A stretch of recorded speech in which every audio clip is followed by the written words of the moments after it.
在我采访埃德斯塔福德之前，我完全不知道他是谁。说实话，我的确犹豫了一下，要不要采访他。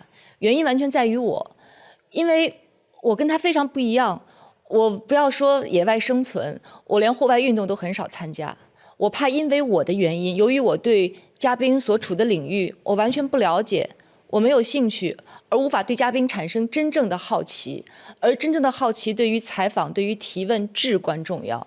但是很奇怪，我有一种职业的本能，我的本能告诉我，这个人会是一个值得挖掘的嘉宾，没有任何原因。于是我开始看埃德的不少的节目，他的纪录片，他做的讲演，他接受我的采访。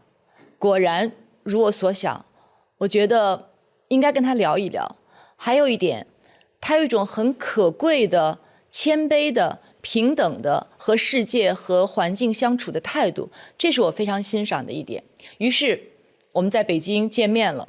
北京非常冷，他一下飞机，他的中国朋友就带他去买了一条秋裤。我们俩对话就从秋裤开始。那接下来就是我跟埃德斯塔福德的对话。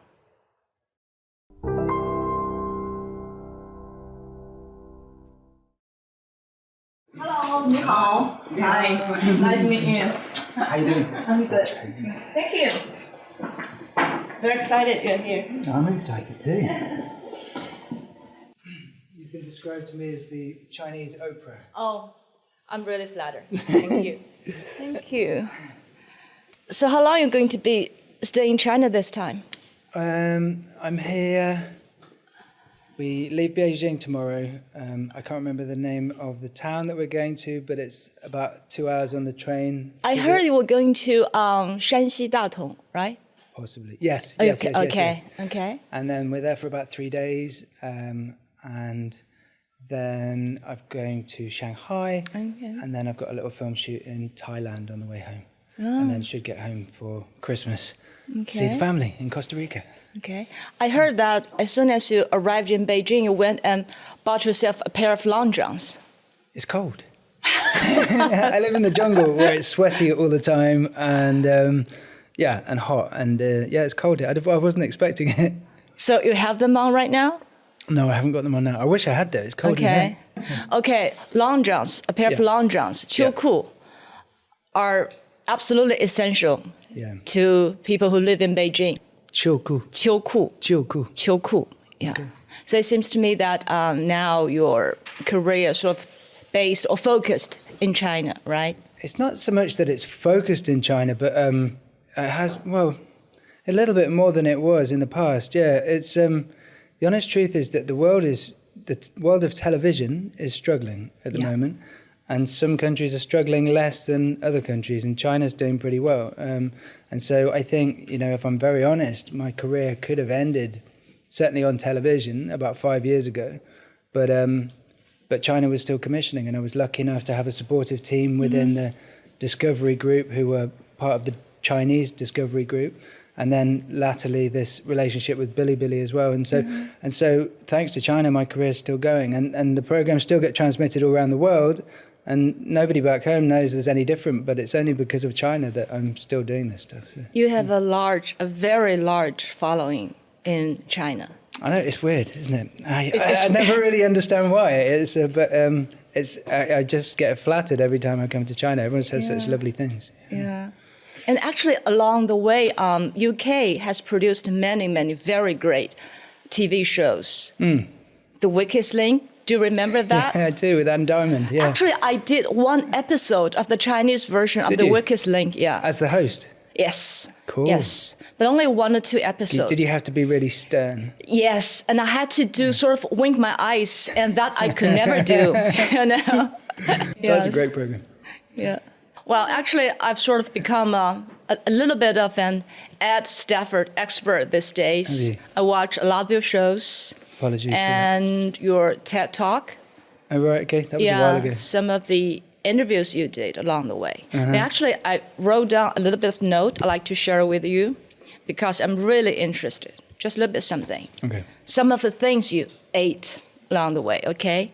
And you ate rotting meat, carrion filled with maggots, giant centipedes, tarantulas, snakes, sometimes half-spoiled, wild boar flesh that had begun to decay, fish that smell sour. Well, that's nothing. Monkey meat provided by local villagers in the jungle. Yeah. Okay, so I'm pretty sure that I'm not going to eat any of those. Never, ever. Okay? Okay. But I'd really like to know how they taste. So describe to me in details the flavor, the texture of those things I just mentioned. I think the first thing I would say is that everyone thinks, oh my God, it must be so disgusting having to eat all these horrible things. But the truth is, I'm always so hungry when I'm in that position that actually they normally taste good. And certainly for TV, sometimes I'm almost acting a sort of, ugh, when actually it's just food. It's just calories. And I'm not, my wife will tell you that I'm not very fussy as an eater. I eat pretty much anything.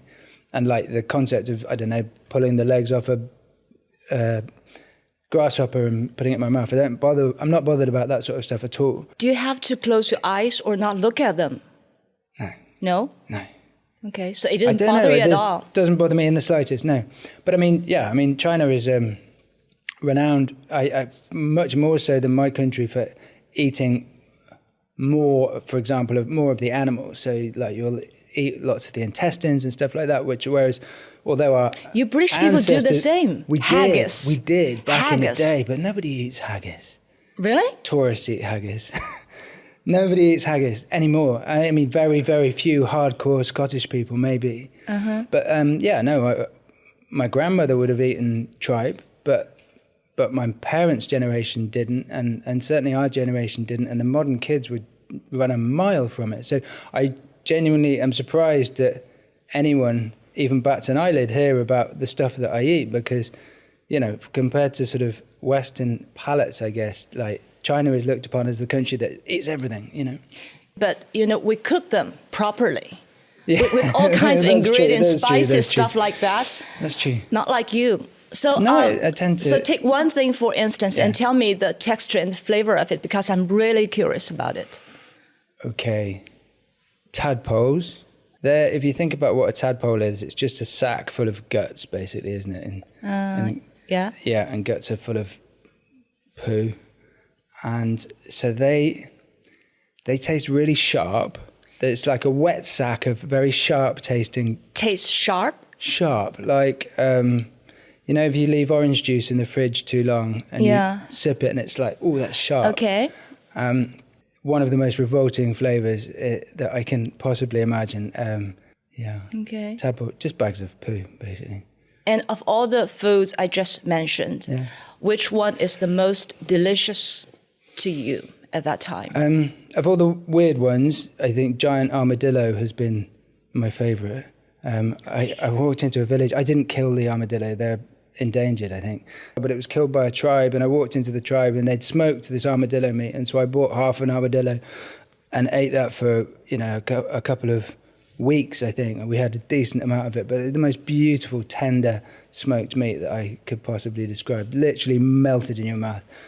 And I think that is my key to food being good, actually, is just how soft and succulent the meat can be. Like, I've eaten quite a few goats now, and goat meat can be a little bit tough, can't it? But I've got the knack, taught to me by Aboriginal Australians, of doing these underground ovens.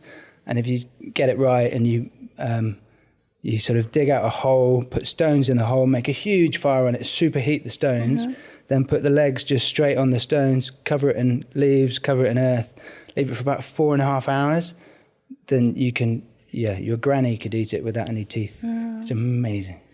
Oh, to you, as long as the food was cooked during those expeditions you took, that was good because it was cooked. Yeah. Yeah, I mean, I try and cook things. It depends whether I've got a fire going, really, or not. It depends. I mean, I didn't obviously start out doing survival stuff. I kind of fell into that for the sake of television, really. There was a slight psychological sort of shift there in terms of me wanting to challenge myself, but I wasn't a survival expert, and so, you know, the first part of my career, military expeditions, I lighted a fire with a lighter and I cooked food over a fire, you know, and that was that was normal. But then it's only latterly, since I've done the survival stuff, that I started eating raw things, but mainly because I'm rubbish at getting a fire going. Well, in China, we have a saying which goes, a child at 3 could really tell the kind of adult he or she will become later in the future. So looking back, when we look at young Ed Stafford, maybe at, I don't know, 7, 8 years old, could we see the hint of the explorer and survivalist he would turn out to be later in future? I think you could see, in a 7, 8-year-old version of me, you could see that I thrived in the outdoors. Yeah. Okay. But I think so you were very physically strong, right? I was big for my age, but it wasn't so much strength as an avoidance of people. The nature was my safe space. Okay. You know, nature was, it wouldn't reject me. You know, the thing I think in my childhood that has defined me more than anything else is being adopted, being given up by my natural parents, going into foster care, and then coming out the other side of that. There was a deep sense of insecurity, you know, abandonment issues essentially. But I think that the compensation for that and the sort of learned coping mechanisms like escaping into nature have formed a big part of my personality and my drive to, you know, beat my chest and try and prove myself, because, you know, the inherently insecure child that needed to demonstrate how tough he was to survive in the world, then, you know, ended up doing that as a career. See, because I hear that psychologically it's believed that failing to form a bond with one's natural mother, biological mother, is going to do so much harm on a child. You see it in incubator babies as well. It's not just adopted babies. So even for a short period of time, if you've separated a child from its mother, I read a book called The Primal Wound, and it describes exactly this. And it's from my perspective, it's not a sob story. I wouldn't change anything in my life. I'm so pleased that things have turned out how they have, but also that I went through with everything, because it does make you who you are. But a baby is essentially helpless. The one thing that it's programmed to do when it comes into the world is forge a bond with its mother mainly. And I think because my mum was really young, she was only 16 when she had me, 15 when I was conceived, and so very, very young. And so they made the decision to put me up for adoption, and I think that split causes a life-threatening trauma to the baby, because it doesn't know what's going on, and the only thing it's been programmed to do to survive gets interrupted. And so, you see similar, adult behavior in a lot of adopted people and incubator babies, and that separation causes quite sort of predictable patterns. Like you end up sort of losing sight of your own personal wants and needs and trying to please the people around you, because your ultimate goal is to be loved by them. So you lose sight of yourself a little bit. And I think that actually plays into a lot of the challenges that I've set myself. People are like, I don't know how you could do that. I wouldn't put up with things. But I've been throughout most of my adult life quite happy to sit through quite extreme hardship, completely unbothered about my own comfort. And actually it was only when I went on an island with my wife and my first son for a TV survival project that I recognized I wasn't happy for him to be uncomfortable at all.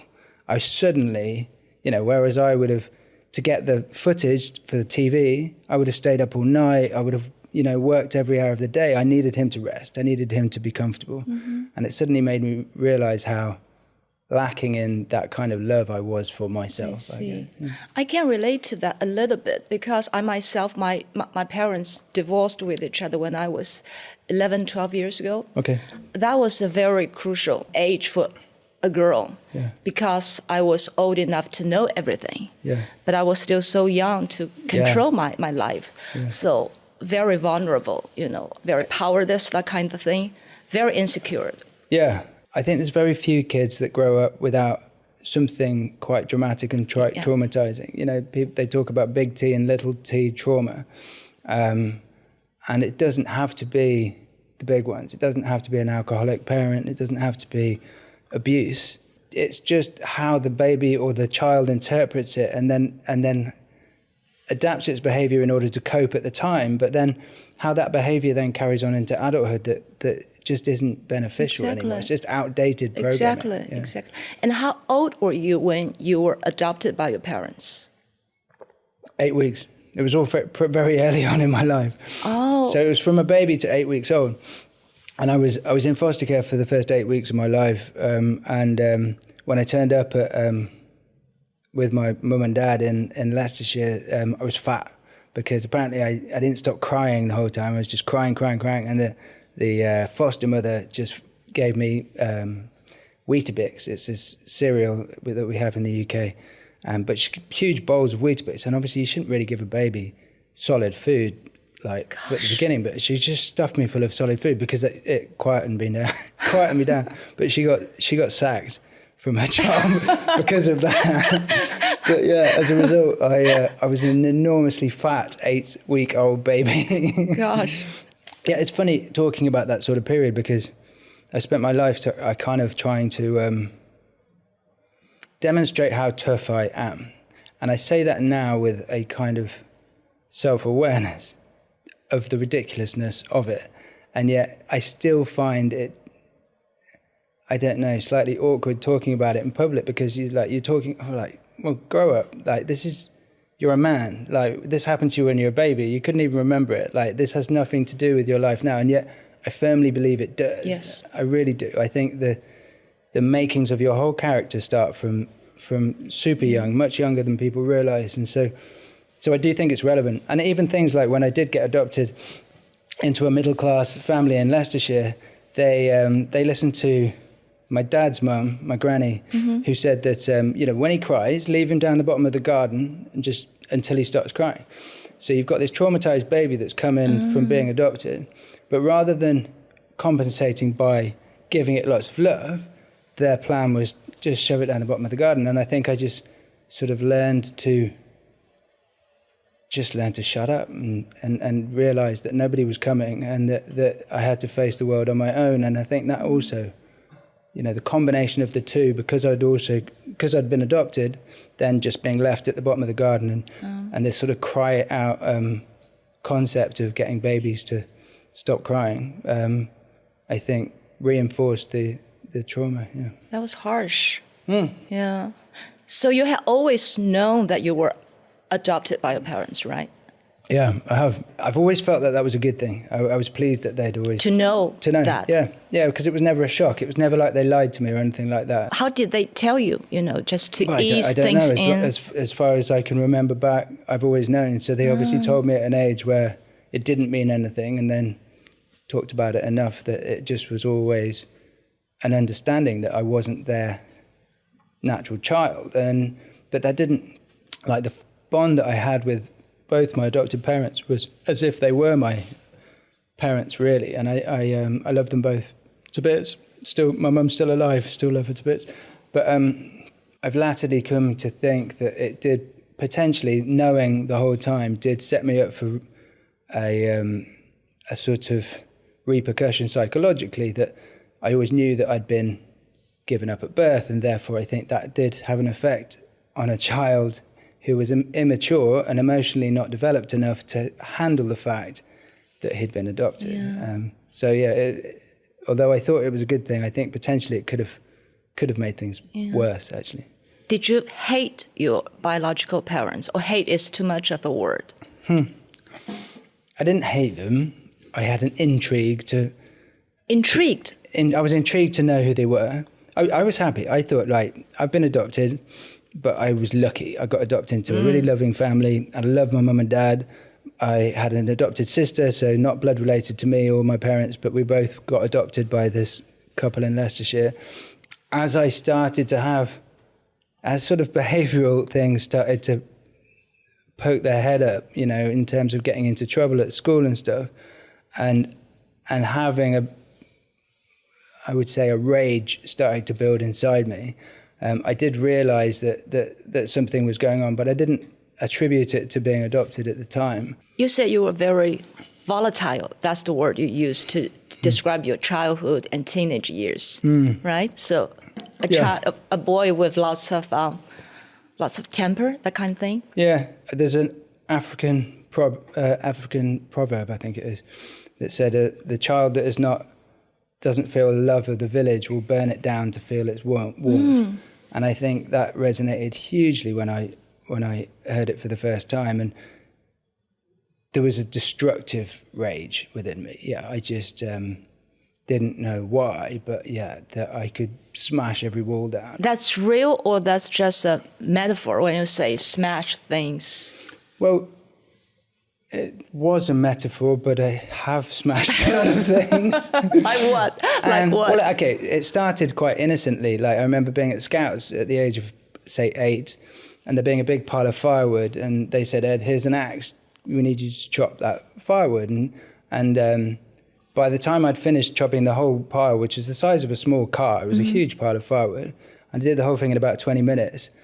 Every single Scout and the leaders were standing around watching me because it was such a display. I literally just went into almost psychopathic mode and just was smashing. It's like, it would have been quite obvious, I think, to a psychiatrist watching that there were some issues, coming out. And it did lead into being expelled from school and then latterly getting into fights as a teenager in my early 20s as well. And so, yeah, there was an anger in me, and I think you do often see it in boys when there is a sadness. Quite often anger gets put over the top of it, and so it comes out in an aggressive way. Did you do good in sports? Like rugby, football, that kind of thing? I was a good rugby player. I was big for my age, and I think that was one of my salvations, actually. One of my first lifelines of realising that I was competent at something, and I was a good head taller than all of the other boys. So I could literally, if I decided to grab the ball, I could take it off the other people and run through them and score a try. And I think coming from such insecurity, it was like a lifeline, really, to actually be good at something. And it gave me a lot of confidence, actually. Yeah. So was it possible that you might become a rugby star to go pro? No. Was that possible? No. So you were good. But, I wasn't that good. So you were good, but I was not, captain of the school and stuff like that. But not good. Well, I don't know. I never took it that far. I started getting in trouble before I got to the age where I guess I could have, if I trained hard, and I could have potentially been professional at club level, but not sort of international or anything like that. But yeah, it's being disruptive became more interesting than training for rugby, I guess. I like my sport. I still follow rugby, but I'm just pleased that I didn't go down that path myself. Yeah.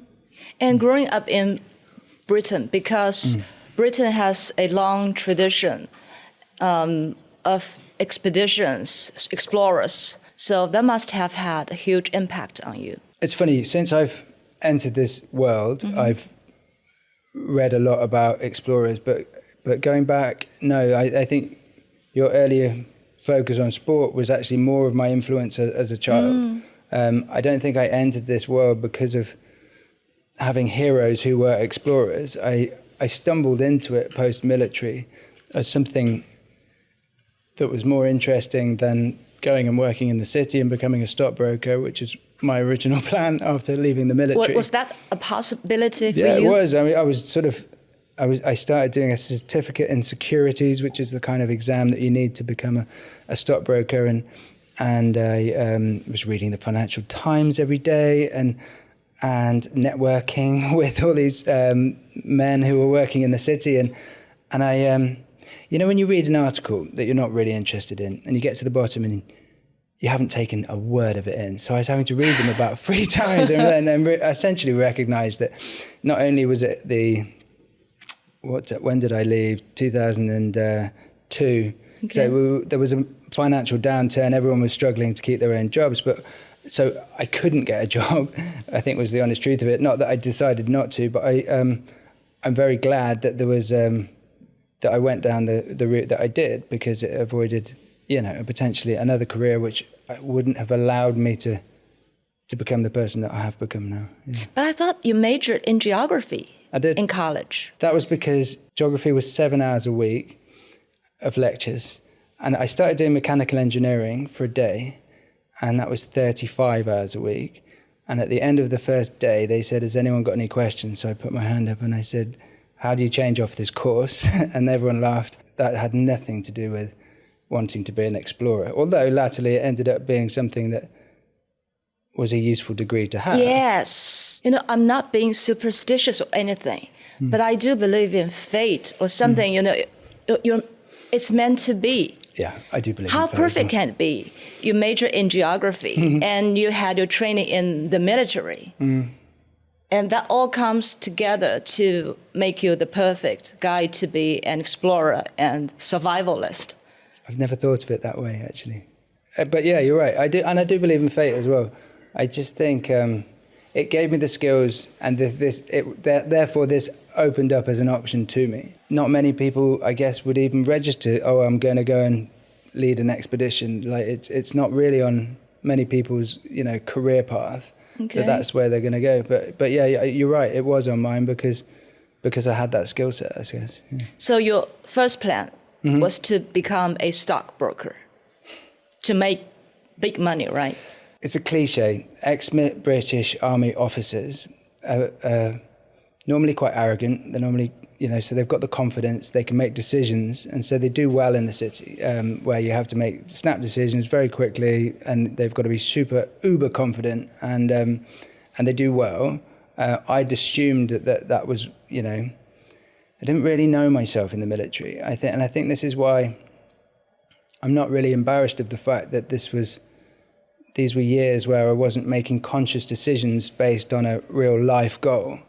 I hadn't found myself at all. And I think it was the expeditions that enabled me to do that. And so I stumbled into a lot of it, but I think, yeah, as I said, it's worked out well. Okay, walk with me here. What was the first major journey that was taken by yourself on your own terms? It doesn't have to be an expedition, but maybe one of the journeys you took back in your college years or even your childhood, but that was really major to you. My village was in the English countryside, so I was very used to roaming the fields, building dams and dens and tree houses and stuff like that. Then that sort of affinity to nature got compounded by the fact that I did the Cubs and the Scouts, and so I learnt to administrate myself in the field. So I learnt to pack a rucksack, to navigate, to look after myself, to lead people. And so those skills helped me be comfortable outdoors, I guess. But I don't think I actually carved my own path, you know, aside from joining the military, which again uses those skills. I don't think I really carved my own path until I decided to walk the length of the Amazon. That was the first time I had the wasn't even emotional maturity, but I had the sort of confidence to do something like that on my own. I think I was quite a late developer. I think it's been from that moment on, that's been the thing that really was the catalyst for change in my life, and where I came back a different human being to the one that I went in, and I think that's been the point in which I sort of am proud of my life from that point onwards. So maybe joining the army might be your first so-called major solo trip, solo journey, because that might be your way of fighting off the mediocrity of daily life to do something extreme, to do something exciting. Yeah, I think on the face of it, it was. I wanted to avoid getting a job where I was stuck behind a desk. I didn't want to, you know, be commuting to London and sit behind a computer and become a number, essentially. Although I joined the military and became a number, it represented a more adventurous life, I guess. Okay. I wanted the structure. I felt I didn't really have an anchor in those early years. And the military gave me a structure. You know, you will get up at this time and you will, you know, this will be the structure of your day. And this is when you'll be teaching a lesson in navigation. And this is when you'll be on the ranges with your soldiers. And, you know, it gave me a structure to operate in which felt comforting. It felt like it was respectable enough to keep people off my back. You know, I'm not just drifting through life. I've joined the military. You know, I'm an officer. It was credible enough to stop people asking questions.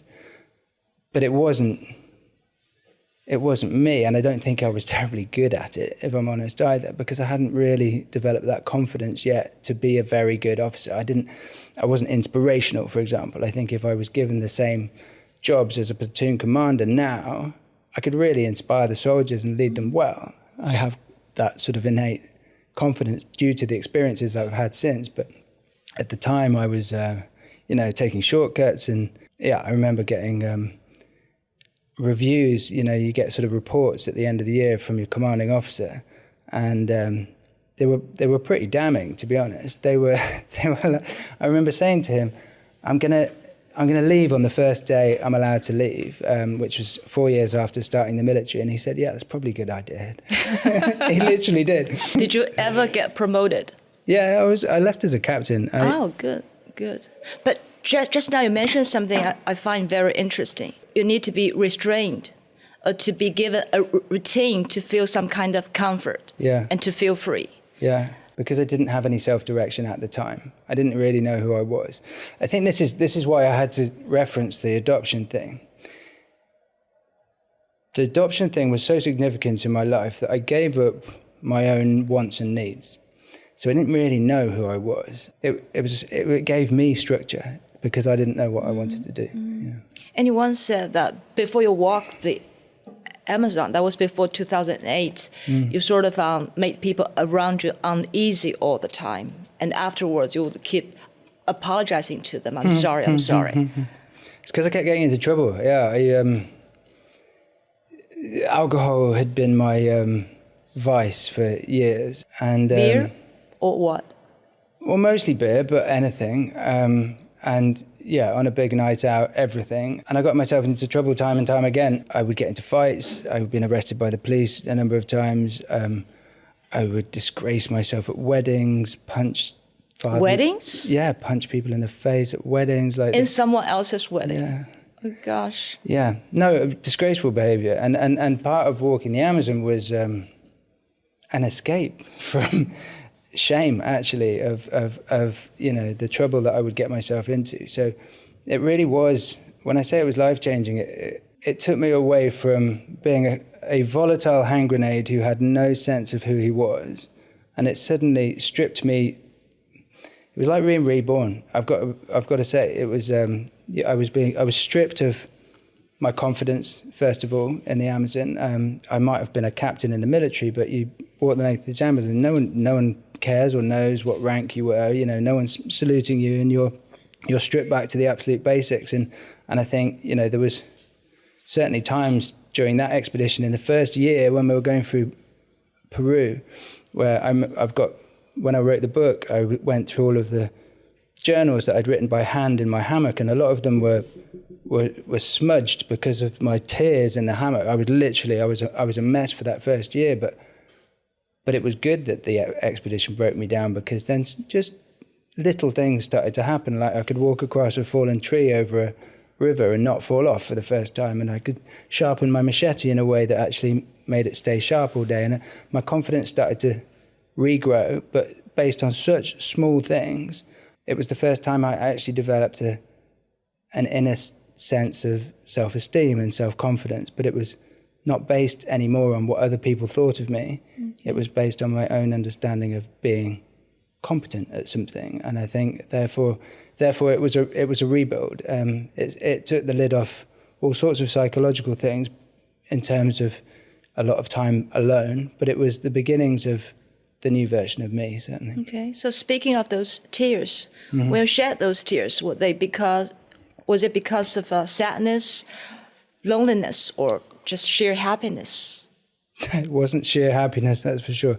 It was fear, I think, more than anything. Fear of what? People would constantly say you're going to get killed in the next. I walked through this area called the Red Zone, which is a very lawless area of Peru. The police don't enter this area. It's policed.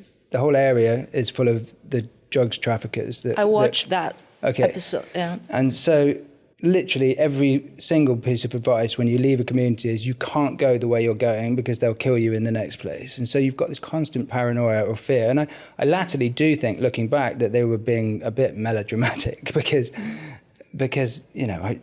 I wasn't a threat to anyone, aside from the fact that I was filming, which I guess isn't great if you're doing an illegal activity like drugs trafficking, but I didn't feel like I was a threat to anyone. My Spanish was terrible at the time, and I would make up in my head that the guides who I was walking with were plotting to kill me and things like that. So I was also really, really starting to unravel mentally.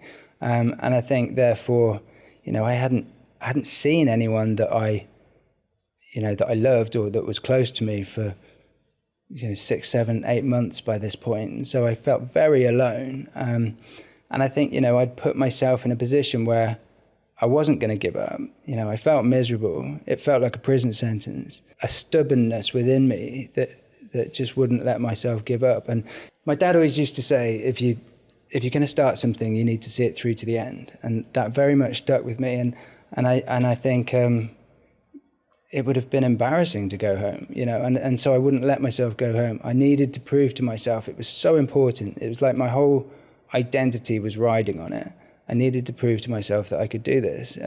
But I remember it was almost animalistic for a while in that Peru section. I had one question that, if the answer was yes, made the day a successful day. And that one question was, have you moved forward?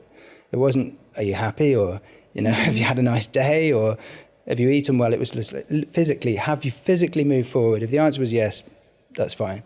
As a result, I didn't have any of the skills of how to look after myself. Mental health wasn't a thing back then. It was just endurance. And so I'm sure that I was in a totally dysregulated state of fight or flight the whole time. I have no doubt that there was cortisol flooding through my system the whole time. And, there was no respite from that at all. And so I was fried, essentially. And then it was only through things like, eventually, I started walking with Cho, who... Cho's amazing, by the way. Cho is amazing. Yeah, still amazing. He started walking after 5 months with me. And it took me a while to get to know him and to actually appreciate and like him. But he was confident. That was the main thing. He just had an ability to, through being confident, that rubbed off on me, and I recognized my own weakness at the time, but I think, it's, I also recognized that he was as close as I had to family, and it ended up, he said he'd walk with me for 5 days. He walked with me for 2 years of his life, literally never went home, which is an incredible thing to do for somebody else. And, partly self-driven because he wanted an adventure, he wanted an experience himself, but also partly because he recognized my need for him, I think. And so there was a big selfless element to it as well. And so I do owe him a huge amount. And I remember when I tried to get a book deal for him when I came back, because he's got an amazing backstory.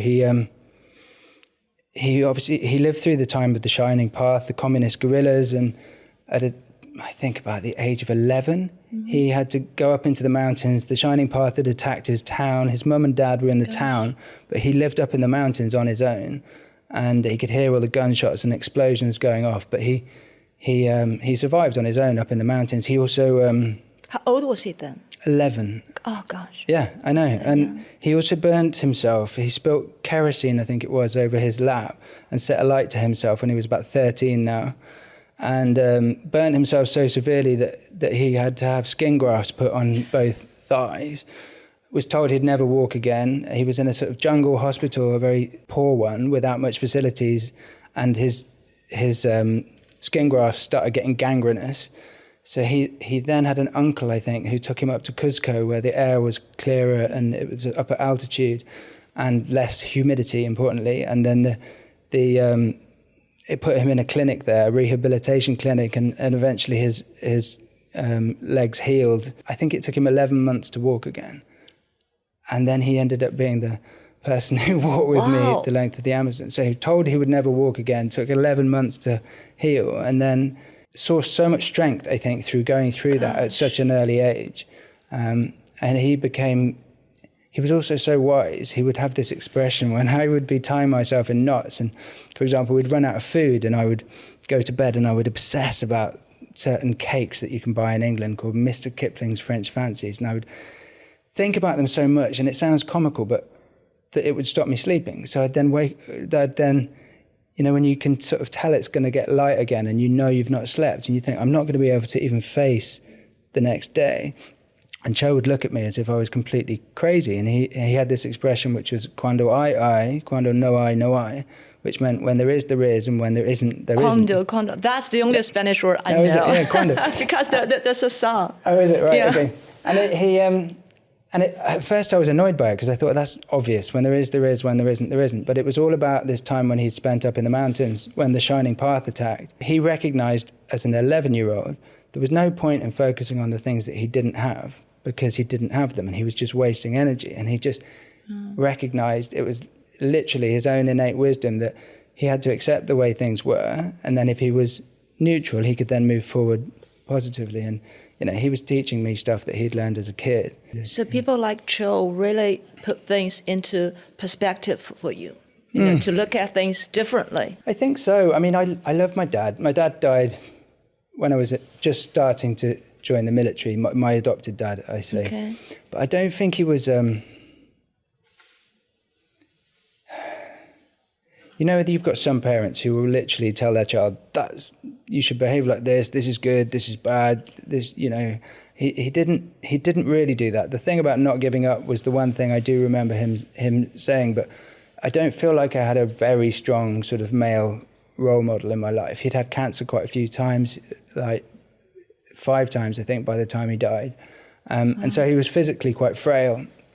And I think people like Cho, who stood out from the sort of typical soldiers who were influential in my life, who ended up sort of replacing that sort of father figure, I think. And Cho was more like a brother figure than a father figure, but certainly a big influence. Cho is a lot younger than you? Cho was 5 years younger than me. Okay. So he'd be about 45 now. Oh, where's he now? He's married, he's got a kid, lives in Satipo. He married a Shipibo lady, which is an indigenous tribe out there. When did I last see him? Maybe 5 years ago, which, considering walking the Amazon, was 12 years ago, I think now. He's good.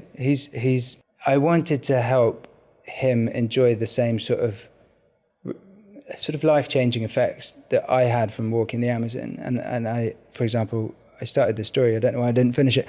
I started trying to help him get a book deal when we came back, but the publishers just said that, really sorry, Ed, that's not how the publishing industry works. No one's going to read a book by a Peruvian man. You're like, maybe this will make an article in the newspaper at the weekend or something. I recognized that a lot of my success came from the fact that I was white and I was English and that I spoke English and that I was in a niche of very privileged people who were accepted as explorers. And, you know, he was a Peruvian man, and as unfair as that is, even though he was more competent than me, braver than me, carried me through it for a lot of it, he didn't get the same recognition. And so I've always tried to help him. Fortunately, he's got a family that bleed him of all his money. So a few times I've given him quite a few £1,000s just to help him. At one point it was set up a chicken farm, other times it was different things. And every time I've given him money, his family have taken it all from him. And so it's, after a while you just go, okay, I can't continue to do this.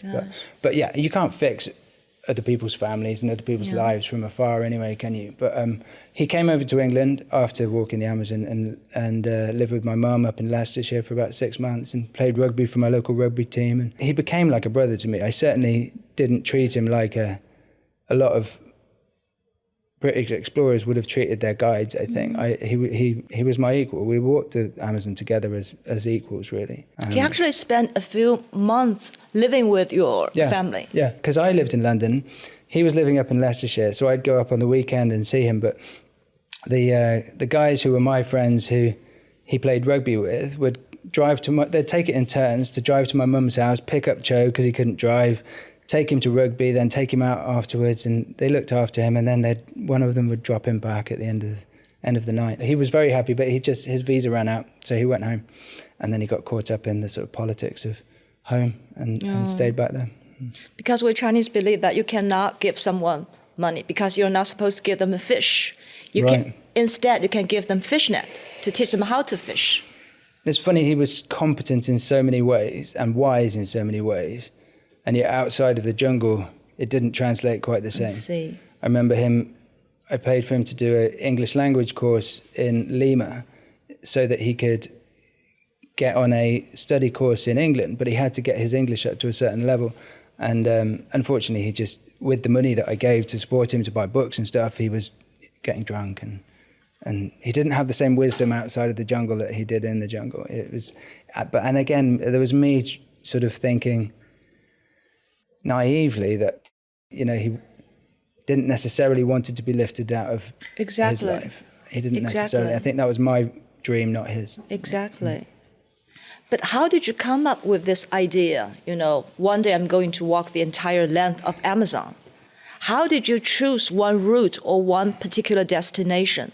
I read a book called Running the Amazon, which was a team of kayakers who paddled down the river from source to sea. And why did you read that book in the first place? I was leading expeditions in Belize, and it was on the shelf in the field base in Belize, and I took it and I read it, and it was inspiring. But the expedition, they were whizzing past in these plastic canoes, wearing their plastic helmets, and I remember a couple of times they had arrows fired at them by indigenous tribes while they were paddling down the river, and I just thought, how much more interesting would that expedition have been had they not been like whizzing past all of these communities in the middle of the river on a boat, if they'd actually been walking through and having to look all of the tribal chiefs in the eye and actually communicate with them and talk to them. So I thought that was what inspired me to do the expedition. And then when I realized nobody had ever done it before, I then thought, well, actually that means that if I can get sponsorship for this, I could get a Guinness World Record, and then suddenly it could be something that I wouldn't have to pay for myself, that I could actually get a corporate firm, which is what happened, to sponsor me. Did you have any idea how long it would take? Yeah. Well, no, I thought it would take a year, but that was only because I wanted it to take a year. So I divided the length of the river, which is nearly 4,000 miles, by 365 days. And I think I came up with 11 miles a day, which seems quite a reasonable distance to walk. In the city, it can be done. Yeah, of course. Yeah. But obviously, I didn't reckon on the fact that there wouldn't be any paths for most of it, and I'd be cutting a route through the jungle. I mean, I think our worst day ever with an 8-hour full walking day was 800 meters. So 800 meters? 800 meters in the entire day. But half of that was flooded forest. I mean, sometimes we were pretty much always hacking through the jungle if there wasn't a trail. And even if there was a trail, it was probably going off in a different direction to where we actually wanted to go. So the river was always on your left side, right? No, I mean, we loosely followed the channel of the river, but there were no rules. I just started at the source, and by any means possible, by any walking route possible, went to the mouth. And so sometimes it would be a tribe that said, no, we're not going to let you come through on this side. You need to... they didn't say you need to cross over. They just said, you cannot come through. So we'd paddle across the river to the other side and then continue on the other side. Sometimes it would be, I don't know, really thick bamboo or razor grass or terrain differences. But yeah, we ended up crossing the river quite a lot. And it was one of the reasons that I actually sort of developed my own sort of moral compass, because we hired a couple of guides initially, and we had 2 pack rafts, Cho and I, which are these inflatable rafts. They're only meant for one person, but we hired 2 indigenous guides called Alfonso and Andreas, and they started paddling with us, and they sort of doubled up in one pack raft, and Cho and I were in the other pack raft, but they realized that if they didn't paddle very hard, they'd drift downriver and they'd have less far to walk. And so once they did it the first time, I was like, okay, we can't do that again, because I'm saying that we're walking the Amazon and we've just drifted downriver by about 300 meters. So they nodded and said that they knew what I was requesting, and then did it again the next time we had to cross the river. And over the course of the day, through a lot of frustration, I was getting more and more tense. They sort of drifted down the river, I would say 2.5 kilometers, so a significant part of the river not walked. And I said to Cho at the end of the day, we can't let that happen again, because we're saying that we're walking the Amazon. That was like cheating, right? Definitely cheating, yeah. And Cho actually said to me, no, Ed, we need to do the whole of today again. And immediately he said it, my shoulders relaxed, and I was like, yeah, okay, that's the right thing to do. And I think, again, I definitely accredit a lot of the values that I have in life now to the expeditions that I've gone on, and that was an undeniable lesson for me, a really stark lesson of doing the right thing. You know, before I'd been all tense and knotted up and angry at everyone, and you know, because I'm kind of internally covering up for something that I'm doing, which is dishonest, I guess. And the moment he said, we'll do it again, like, it took us days to hire a boat with a driver that was prepared to take us back upriver, drop us there, and then walk the entire route. But I didn't mind that extra cost and those extra days because it just felt wholesome. It felt right. It's been those kind of lessons that has grown me up from that kind of lost adult that didn't have a moral compass, that didn't know the difference from right and wrong, that didn't have direction, to somebody who's now, you know, I, hand on heart, you know, I think I'm a good dad and a good father and have a role in the world. But that wasn't always the case. But I always say that you can't be an explorer and survivalist if you're not loosely hinged. That's the word used. Now I understand what you mean by that. I just reckon that a lot of explorers have an innate need to prove themselves, and I don't think everyone does. If you're secure in yourself, if you have proper self-esteem because you've grown up in a loving environment, then you don't need to beat your chest, certainly not on that scale. You don't need to take the risks with your life. You don't need to... Or we're just lazy. I do genuinely think that a lot of the extreme exploration where people put their lives at risk is due to overcompensating for insecurities. I see. Yeah, personally. So we always say that hope for the best, but prepare for the worst. So before you started to walk the Amazon, did you have insurance? Did you write up a will? I didn't write a will because I had nothing to leave. But you had your mother, you had your sister. Yeah, but I didn't have any possessions. Okay. Nothing. No house, no car, cheap Casio watch, a rucksack. That was literally it. So no, I didn't have anything. And so I didn't write a will. We did have insurance initially, but the insurance ran out because the expedition went on longer than it was meant to go on, and I didn't have the money to reinsure myself. So for the latter half of the expedition, we didn't have insurance. It became less safe, I would say, the expedition over time, because... That's an understatement, less safe. Yeah, but also as the expedition got a lot more dangerous as well, as we were going further from the river, Brazil, the distances between communities were huge. Like, there was one time, I think, 40 days of walking through the forest without seeing any sign of humans, not a trail, not a single cut leaf with a machete, nothing. But for 40 days, that's a long time. And so there were times then when we'd run out of food and have to scavenge and find food in the jungle and fish for piranhas and stuff like that. We knew that if something went wrong and one of us slipped and had a bad head injury or got bitten by a snake, that we wouldn't have got out of there. No. I remember at the very beginning of that documentary, when you walked the Amazon, your partner then Luke. After you climbed up onto the top of the mountain, he took off his phone and called up his fiancée. And you were very annoyed, I remember. And afterwards, you look into the camera and, complain about how he might not be able to finish the journey with you because at that time he had emotional attachment in the outside world. He did. I don't feel that's a fair representation of the story, looking back on it, though, if I'm honest. It's the one that the editors wanted to use, but I was difficult, certainly for that first period. Because I was under stress and strain, I think I projected a lot of that onto Luke. If you're going through something difficult and at home you end up snapping at your partner unreasonably because they're the closest person to you, I think, Luke was that. He was the equivalent of my partner at the time. And you said you were like a couple trapped in very bad marriage. That was the word you used. Marriage. Yeah. And I was mean.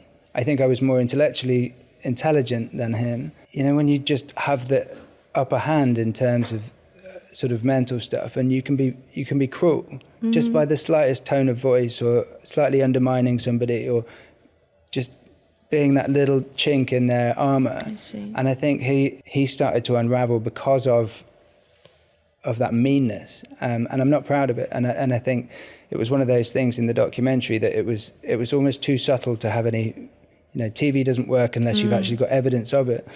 But we were filming, but it was too subtle to actually be something that I was able to cover on camera. Not that I would have wanted to cover it anyway, but I've tried to get in contact with him 3 times since we finished walking the Amazon, and each time he's just said, "I never want to have anything to do with you ever again."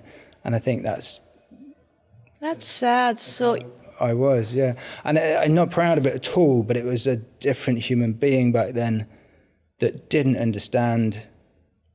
I thought all my problems were being caused by Luke. I thought I was being dragged down by him. He couldn't speak Spanish, so I was doing all the talking. He was a little bit overweight at the beginning, and he had a different sort of, quite nice, actually, light, carefree attitude towards the expedition, but was a bit frivolous with money. And if you compiled all those together, I then character assassinated him. In my brain, I just thought this expedition will only be a success if he's gone. See. And therefore I take responsibility for that now. But yeah, no, him going home because of Katie was an easy TV excuse, really. I see. So he's still angry with you now because he doesn't think he's properly portrayed in that documentary. I don't know, because I've never had that conversation with him. However, it was far darker, really, than it played out. But he was a really nice man, and I don't know, a silly, daft example was he could juggle. He was a good juggler, and he could juggle machetes. He could juggle machetes. Yeah, he was good. He could take four I think, machetes and juggle them. And we just decided, because we were planning for the expedition, and we thought, are there cannibals in the Amazon? We didn't know if there were cannibals, but we thought if we got captured by cannibals and they wanted to eat us, his plan was to get out the juggling balls and start juggling, because he thought no one's gonna eat us if we're entertaining them. So he was light and really positive, and if I had been struggling less, he could have been a really nice contrast to me, less intense, less serious, and I think that lightness would have helped. I think I see a lot of that silliness that he had in my current wife, and we're very different, me and my wife, and yet obviously different people can complement each other. You don't both, in fact, if you're both serious, then that's going to be terrible, isn't it? It's nice to have somebody who breaks the ice, who's a little bit more entertaining and frivolous, and just have to be compatible. Yeah.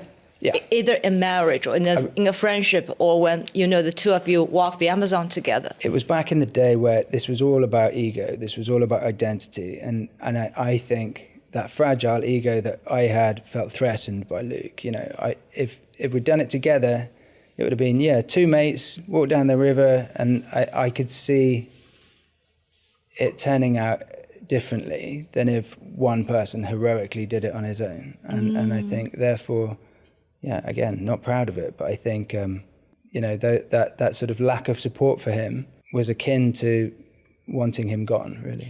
That was very honest, because back then when Luke left, so maybe on one hand you felt alone, abandoned, but on the other hand you felt, okay, so now I'm going to be the first person ever to walk the Amazon. It was all ego. It was kind of relief at the same time. Fear and relief at the same time. It's weird. Yeah. That's very honest of you. Yeah. But I think in telling this story, I guess, and one of the things I really believe in about expeditions is that they are a catalyst for positive change, that they're a really good vehicle to throw somebody into something which is challenging, and then the things that start letting them down are the things that bubble to the surface. And in this case with Luke, it was ego issues and competitiveness. But then that's the stuff you work on, and so you come out more whole as a result, because the thing that let you down was the thing you work on. So I think it would be unfair to not be honest about the mistakes I've made, because I guess it wouldn't be a true reflection of the story, and it wouldn't also give it shows how that I've come further, you know, because I wasn't, you know, this wholesome young boy who admired adventurers and just decided to follow in their footsteps in a really wholesome manner. You know, I stumbled into it, and I wasn't even particularly nice because I was insecure, because I was out to, you know, prove myself in a very egoic way at the time. So all the kindness you got during the walk along the Amazon really put you into perspective and really make you appreciate life more. Yes. Like the kindness from Cho, but the kindness from everybody. Emily, yeah, Elias, and well, Emily, I think is a really amazing woman. Where's she now, Emily? I have no idea where Emily is now. She's Italian? She was an Italian anthropologist who I stumbled on in a village called, can I remember the name? No, I can't. But it was a long time ago now. That's in the red zone or outside the red zone? Yeah, in the red zone. So basically we stumbled into this village. I was walking with a young boy called Elias at the time. And whose mother just got murdered. His mother had just been murdered with a nail through the throat, incredibly, like 6 days before I met him. He walked with me, and he was the only person who would walk with me through this particularly dangerous part of the red zone. But yeah, we stumbled into this village, and this huge crowd of predominantly women blocked the path through, and they were chanting, but sort of angrily chanting. And did they throw mud at you? They didn't throw mud that one. They sprayed my face in plant dye, which was a sort of insult. One of them threw a bucket of water over me. It was the day after, I think, somebody had stuffed concrete in my mouth in a previous village, but they wouldn't let us through. And then at the back of this group of indigenous ladies who were very angry was a much taller lady, and this ended up being Emily, but she had the same sort of indigenous earrings and makeup on and stuff, and she sort of stepped forward through the crowd of women and held out her hand and said, "Are you English? My name's Emily." And it was just like this shining light, just like entering my world, and it was extraordinary. And she sort of took me under her wing, and because I started communicating with her, the village calmed down a little bit. She'd obviously gained their trust, but I didn't know about the shining path then. I didn't know about all the atrocities, and the reason they were predominantly women was because all the men had been killed in those troubled times in the 80s and 90s. So she was able to, one, introduce me to Cho, two, you know, facilitate my path through this area, which was particularly difficult. And yeah, as you say, the kindness that I received from somebody, literally just being able to speak English again and actually communicate with somebody was amazing. How long has she been staying in that village before she met you? It had taken her 6 months to gain enough confidence from the tribe to be able to even enter the village. So she worked in a nearby town for the organization that oversees the indigenous rights for 6 months to gain their trust to be able to go in. She'd be going in and out of the village for quite a few months by that point. But, you know, I just turned up with a rucksack and with a smile on my face and hoped it was going to be okay. But I just didn't understand the immediate trauma that these women had been through in the past decade or so. Virtually all of them would have been violated time and time again by these soldiers that came through as well. You know, they really had a horrible time, and therefore it was disrespectful, looking back, turning up with the amount of historical knowledge that I had about these tribes. But I spent the entire time preparing for the expedition, trying to raise money to physically do it, and literally didn't have maybe the maturity, but also the time to research it in the depth that I think I would have liked to have done with hindsight. Okay. And the whole time you had this huge backpack. I just wonder, how many batteries did you have? Did you have to carry? Because you had to film all the time, you know. Well, it wasn't just the filming, but it was also this commitment to blog. And it was back in the days when that was the way of communicating. It was pre-Twitter, so it's pre-social media, but I wanted to upload a blog. I tried to do it every week, and therefore I had a MacBook computer, and it was back in the days when a MacBook, you took the battery out of the bottom, so I had 3 MacBook batteries, but that was a big, heavy white thing with three batteries. I had the camera and all their, well, 2 cameras and all of the spare batteries. I had all the charging cables, and there were all these big British plugs and big cables and stuff. It was so much weight. I think the lowest my rucksack ever got to was 33 kilos. But on some of the bigger stretches when we were going a big distance through the jungle and therefore had to carry more food, it was up to sort of 45 kilos, which is heavy. It's a sort of weight where you're having to sort of go down on one knee and put it up on your knee first and then put your arms through it. You can't literally pick it up and put it on your back. Did you have like an emergency kit, like a button if I want to quit this journey or I was really in danger, I need to get out of here, there's someone I can call? We did in theory at first, and when the insurance was still valid, it would have worked. We had an EPIRB, which is an emergency position indicating rescue beacon, which in theory, if you pull the cover off and press the red button, it's like it's just a rescue beacon. It sends a signal up to a satellite, which bounces back, in my case, to Falmouth Coast Guard in the UK, and they have a list of numbers to call, which the first one for us was a team of ex-SAS medics from Hereford, and they would have come out to our position in the jungle, and they were on 8 hours notice to move to be at Bristol Airport to then fly out. But by the time they actually got to us, it would have been at least a week. A week? Well, at least a week if we'd been close to an airport. But, if they'd had to hire boats, trek through the jungle to find our location, it could have been 2 weeks easy.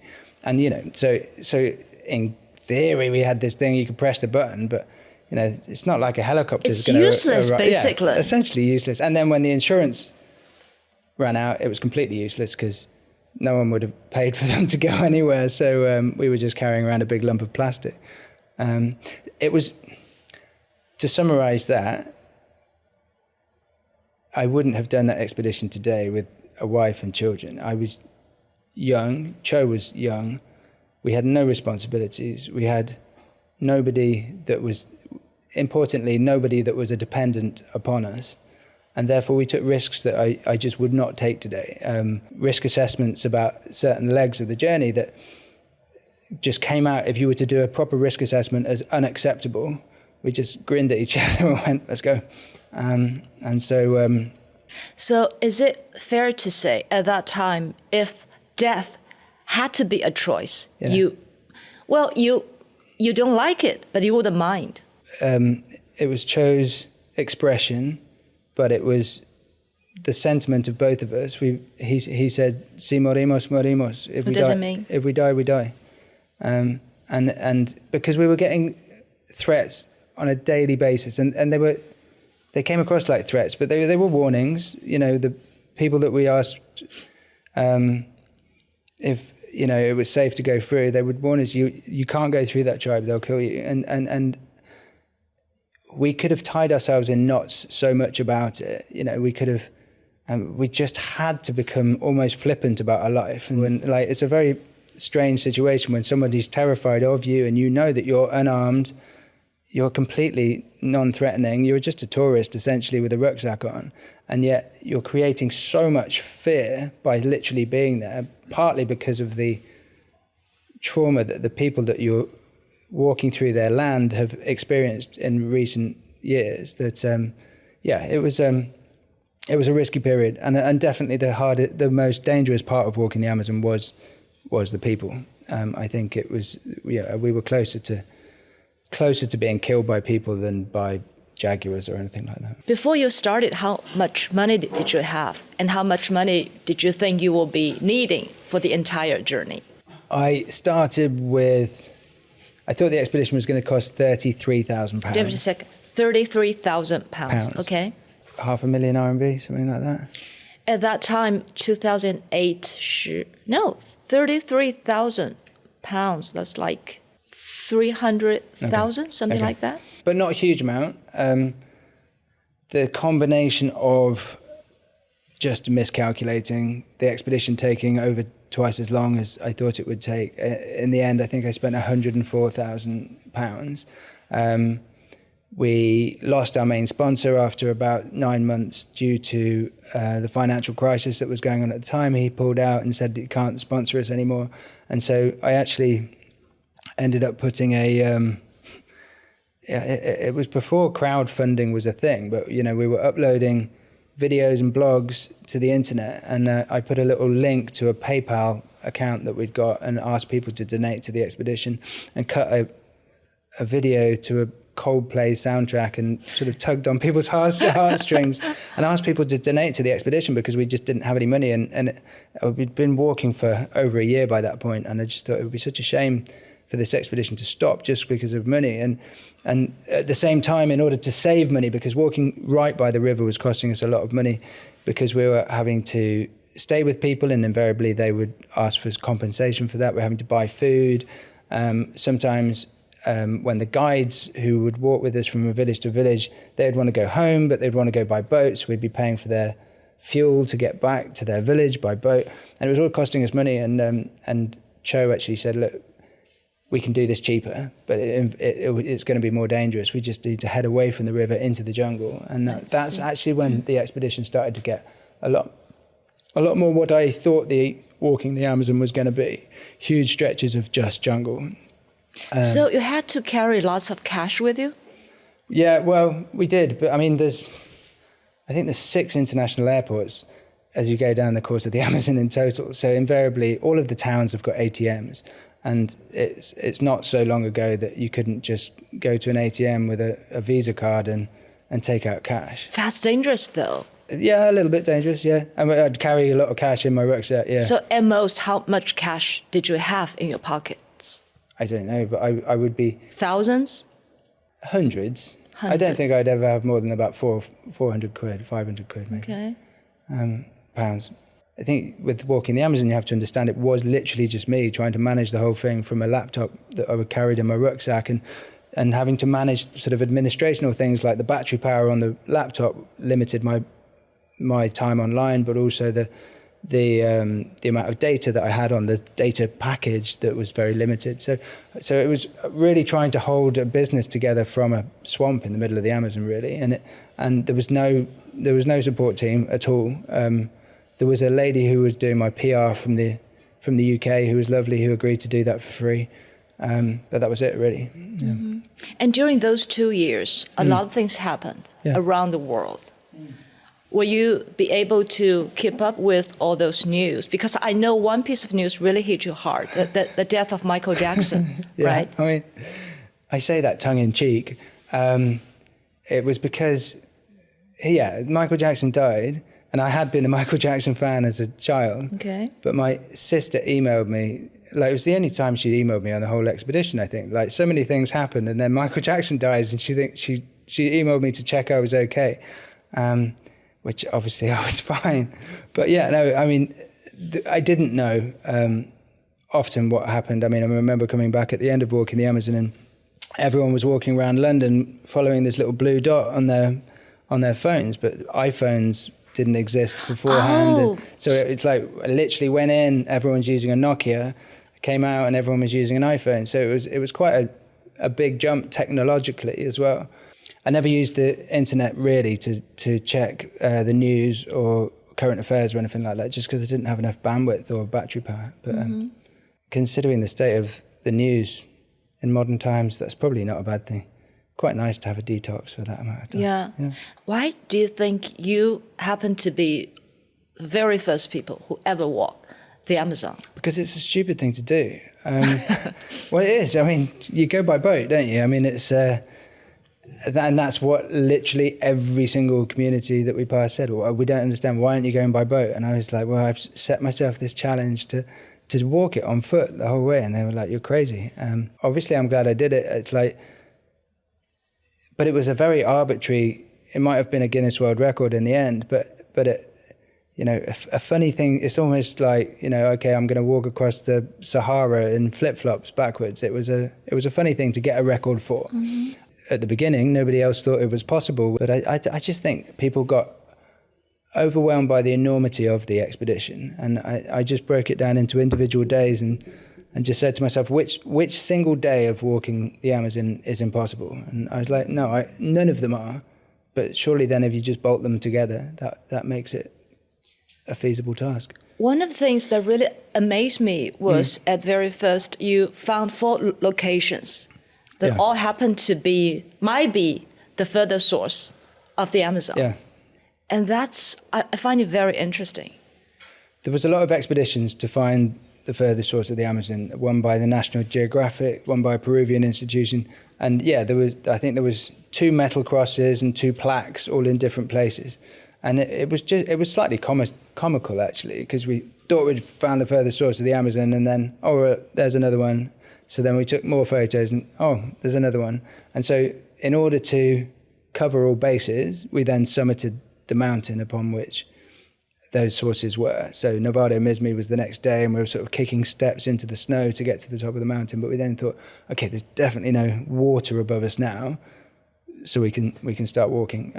It was important to me that we started from the very beginning. Obviously, I didn't want to get it wrong and then waste 2 years. And then somebody said, well, actually, you didn't go to the very furthest source. Like a bit of a waste of time. Yeah. And then you said 4 months before the end of the journey, you had this huge mental breakdown.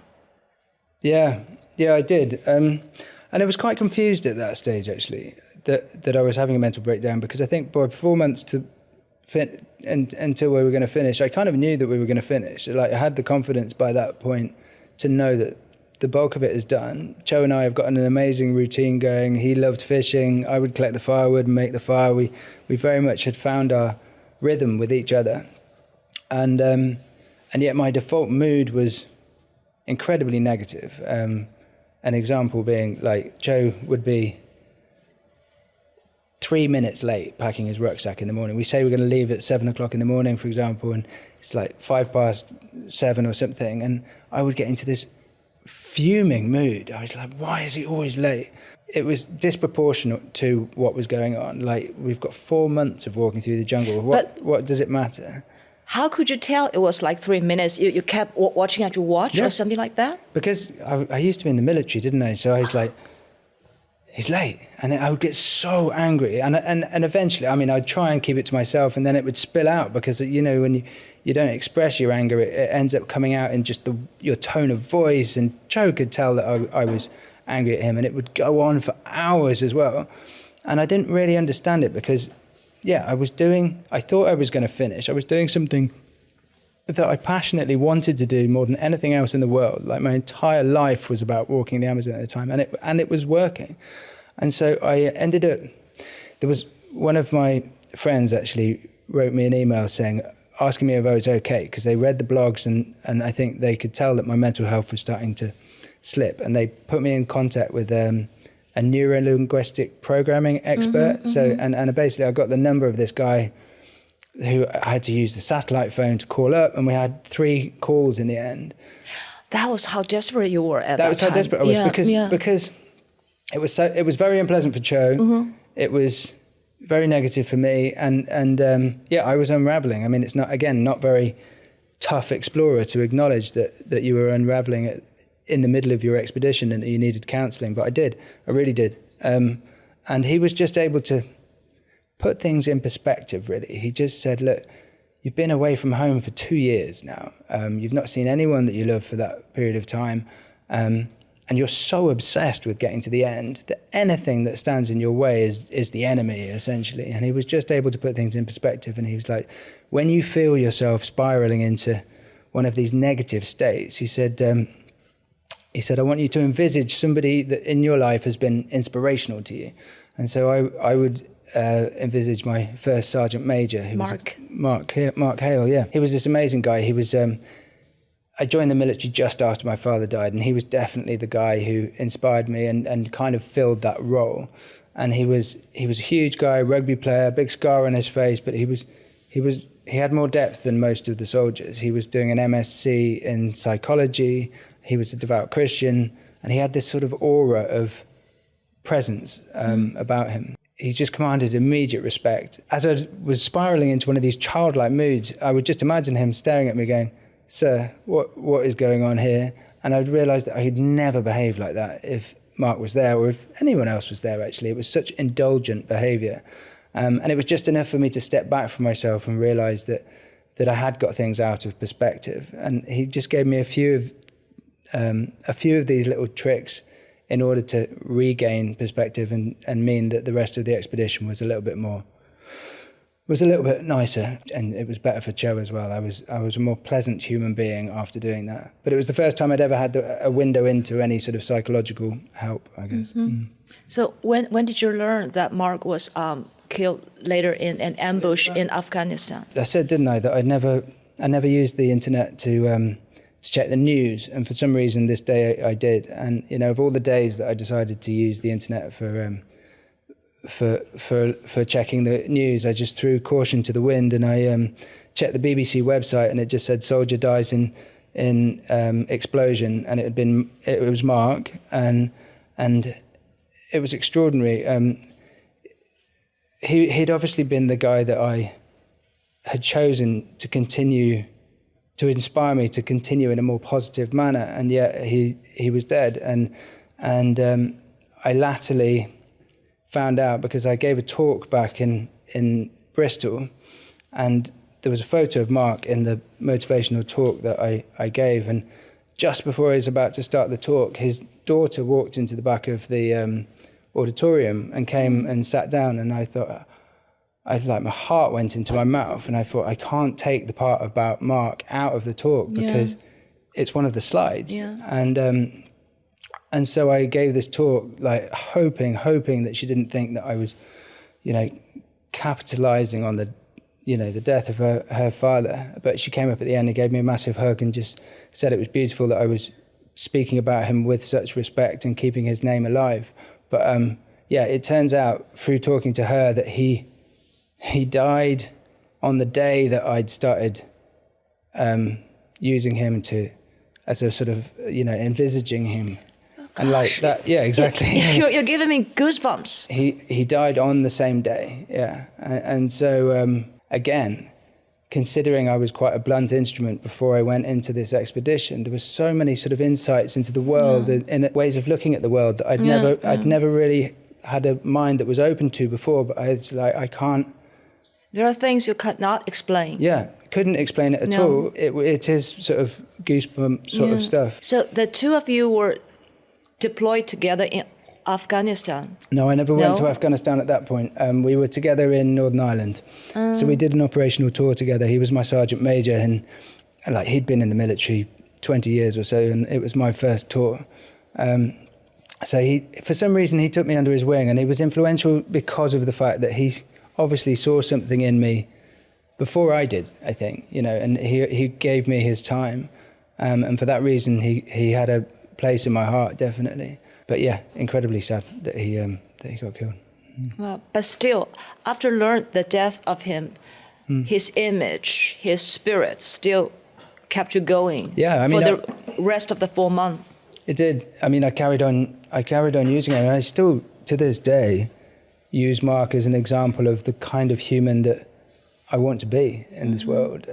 He really was one of those shining examples. Don't get me wrong, he wasn't squeaky clean at all. He was a fighter as a young soldier, and as a sergeant major, if the soldiers did anything wrong, they had to march into his office and he would punch them in the stomach. That was his way of disciplining them. So he had his own unique ways. He wasn't an angel by any means, but he had a very positive effect on me. Yeah, my first proper mentor, I would say. Yeah. Okay, so how old was he when he died? I'm going to say like 36, 37, something like that. That's very sad. I remember I saw the photos, you and Cho, at the very end of the journey.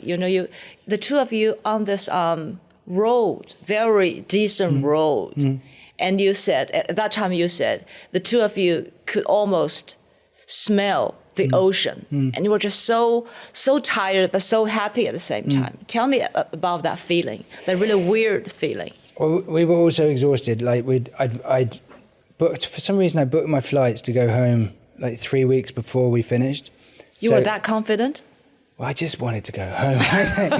But, and so it put this huge time pressure on us. And then I made a navigational mistake, and we were using black and white printouts of Google Earth that were literally from internet cafes. We just printed out copies of Google Earth because we couldn't find any maps that we could get. And I'd thought that a disused telegraph pylon was a road. And so something that should have accelerated us out of the jungle, a road, was just this wall of razor grass and thick brambles and stuff. And so it delayed us hugely. So by the time we did spill out onto that really lovely road, we were so late that we had to walk sometimes 19, 20 hours a day. We literally 19 hours a 19, day. 20 hours a day, literally to make the kilometers. And so That's I was crazy. grabbing 2 or 3 hours sleep at night, and trying, and at the same time, there was a lady called Fanula Sweeney who was big on some American ABC network or whatever, and she wanted to do live videos with me every day. So I was literally trying to stay sane, getting very, very little sleep, walking like 19, 20 hours a day. And I think the penultimate day, the day before we arrived at the beach, I passed out in the middle of the road, literally from exhaustion. For about 20 minutes, I was out cold. And when I came round, Cho acknowledged that we needed to have a bit of sleep. And we then had a couple of hours sleep, both of us. And then we had to, I think for the last 20 hours, we'd got like 80 kilometers to cover. And we walked all the way through the evening, all the way through the night. And then as the sun came up, these film crews started descending on us, like news, CNN, Reuters, all these press crews. And we just started floating down the street. And Floating down. Well, unbelievably floating on adrenaline because we had nothing left in us at all. We were just exhausted. And then, we could smell the salt and hear the sounds of the waves crashing. And then we rounded the corner and you could see the Atlantic spread out in front of us. So Oh, beautiful. we just like shrugged off our rucksacks and grinned at each other and ran into the ocean and the rest, hand in hand. Hand in hand, yeah. I mean, I've stopped telling that as a joke because back 10 years ago when I started doing my talk, because it's a gay joke, really, and the world has changed now, and you can't really do gay jokes. And I gave it about 3 years ago, and I had sort of like a reaction from an audience. I was like, right, I can't tell a gay joke, which is fair enough. But yeah, it just shows how long ago this all is now, because we're talking 12 years ago. But yeah, we did hold hands running into the ocean, and he's the reason that I'm sitting here talking to you. I really, really do think that. Did you cry when you stepped into the water? I did cry. It was a big moment. I mean, he'd never even seen the sea before at that point. Oh, God. Like, he'd literally never tasted salt water. He didn't know that the sea had salt in it, which I had to explain to him because he came from this sort of landlocked part of the jungle. And so yeah, he'd never been on a plane. His elation and mine was just enormous. And then the added bonus was that it seemed like people cared as well. There was the beach was full of press and people, and I was just like, wow, this, because you're never sure, are you? You're like, does anyone even care that I'm doing this expedition? And yet it ended up being recognised. I was lucky. It was August, and in England everyone's on holiday in August, and therefore there's nothing in the news at all because and we got on the front page of loads of newspapers, and yeah, it was a big success.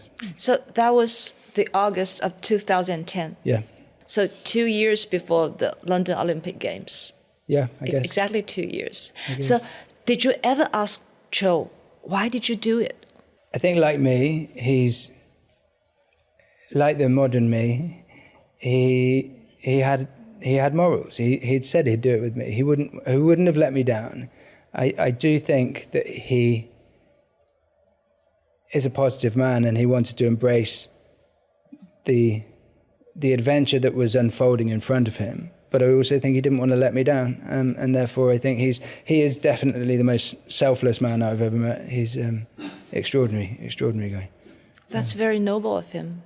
He didn't cut corners. He was solid. You know, when I was emotionally going up and down and up and down, he was constant the whole time. He was the perfect walking partner, with hindsight. I do think that in the Western world, especially those of us that live in cities, we've lost a connection to nature. And I do think that, I mean, Cho wasn't indigenous. He was Afro-Peruvian, so he was a sort of mixed race, African descent, and I guess European being the other half of his his makeup. But he'd grown up in that environment, and he just felt comfortable in that environment, and he was wise in that environment, and he was therefore somebody that I could lean on. But as I've said, take him out of that environment, and he struggles like the rest of us. And I think it's difficult. It's a difficult world to navigate, and it's naturally more difficult now, 12 years later, than it was back then. You know, the world is an incredibly difficult place to navigate. I think the COVID-19 pandemic has been the sort of turning point for so many people, and so many people are struggling. I mean, the suicide rates in the UK are through the roof.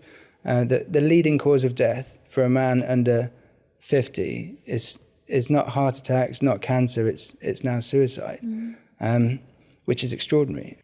I don't know. It's why the work that I've started to do now, I think, is quite important, because I think just through, again, no design, no plan, I recognise that the adventures that I've gone on have taught me a lot about life and matured me as an adult, given me a moral compass, given me the sort of vehicle to evolve myself that has enabled me to be a dad and a husband.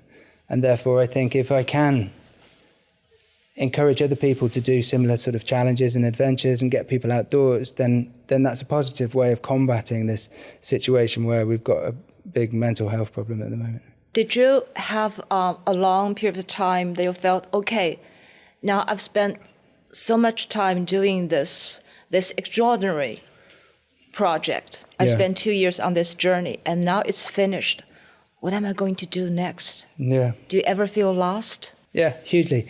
I do think I started to develop a sort of a confidence, an innate sense of confidence in the Amazon, but it's incredible how quickly that slipped away. I got very caught up in this sort of minor celebrity thing that happened when I got back, and it sounds laughable, but I was on TV and people cared, and like TV interviews, radio interviews, and book deals and TV deals, motivational speaking. Suddenly, I found myself making big money.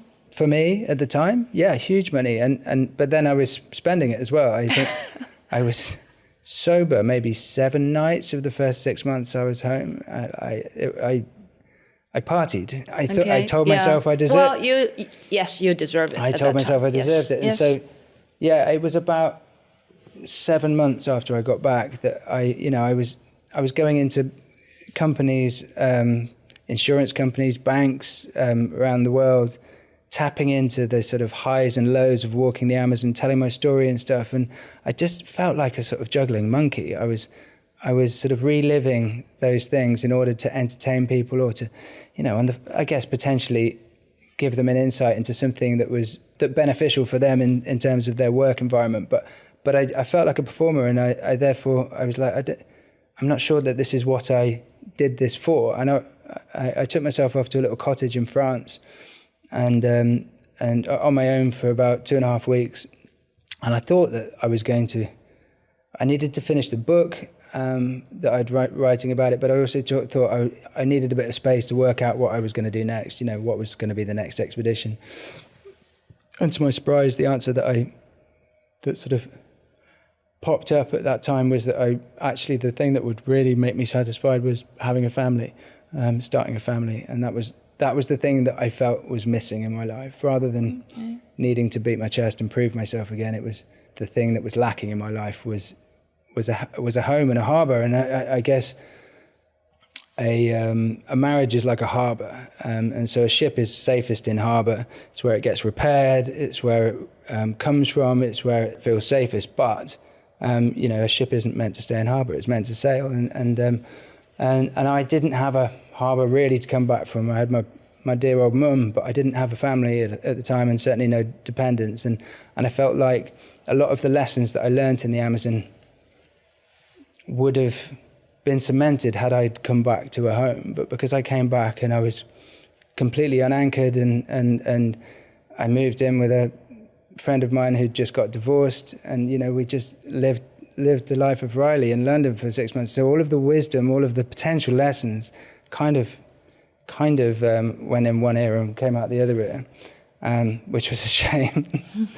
But yeah, and so yeah, I did have this little epiphany that I wanted to, the thing that was missing was a harbour, was a base to come back to, was a little hub of love, I guess.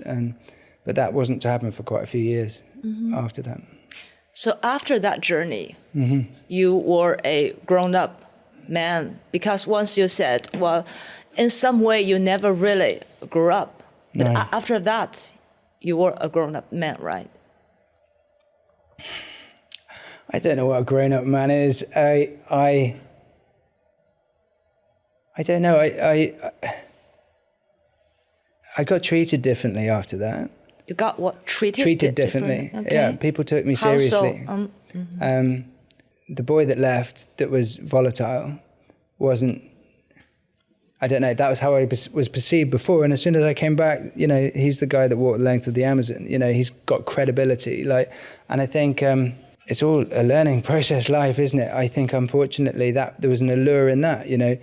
I think if you have constantly gone through your life trying to please the people around you to try and forge that connection to them, if they're all suddenly saying that you're super tough, then that's very alluring. And the acclaim that I was getting was kind of my oxygen. Therefore, that's quite destabilizing. And I don't think I was ready at that point to start a family, which is probably why it wasn't presented to me by the universe. But it was the next project that I did. It was testing myself by putting myself on a desert island for 60 days without any tools or clothes.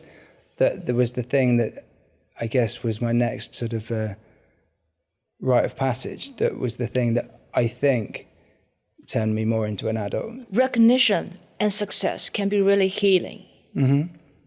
But that can be dangerous as well, because that makes you want more, more recognition, more success. I think recognition by people that know you and that have credibility is one thing. I think I had kind of this superficial adoration. I had very fickle media teams interested in me 1 minute and then not interested in me the next minute. It was a kind of more so celebrity thing, and I don't think that was as wholesome as having a mentor like Mark, for example, coming in and saying, look, what you did was extraordinary. Like, you need to take those lessons. And, I didn't have anyone to help me process it all and become wiser at the end of it. And I think that's what I'm saying in terms of the lack of harbour. Yeah, so I think I didn't feel like the challenge was enough. But I think latterly I've obviously just done a series called Rite of Passage, so I understand a little bit more about rites of passage and how they sort of mark significant changes in your life. And there's the separation phase where you go away. There's the challenge itself, or the transformational part, but there's also the being received by your community. And I think it was that final bit that wasn't there for walking the Amazon. So although on the face of it I'd done stuff that was tough and I'd learnt lessons along the way, it does need that integration into your life and that to one, be accepted by your peers and your elders, but also to help you learn the lessons that you've come back with. I see. Come to think of it, the 3 major projects you did, the Amazon, the 6 days on that island, and Rite of Passage, really represented the 3 very different stages of your life.